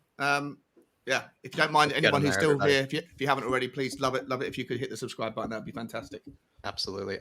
And everybody, wrapping it up today, really, really unbelievable result. Practically better, it seems everybody's saying, than the Leicester City result. Everybody, just thank you so much for tuning in for the watch along. Thank you so much for all the support, just from the comments to the super chats. Huge support for the channel today.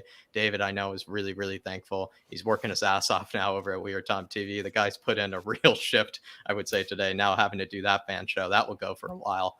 But really, really appreciate all the support, all of the donations, all of the super chats, all of the energy, all of the positivity, all of the love from the Harris Army. It's been absolutely just glorious. It's been absolutely glorious.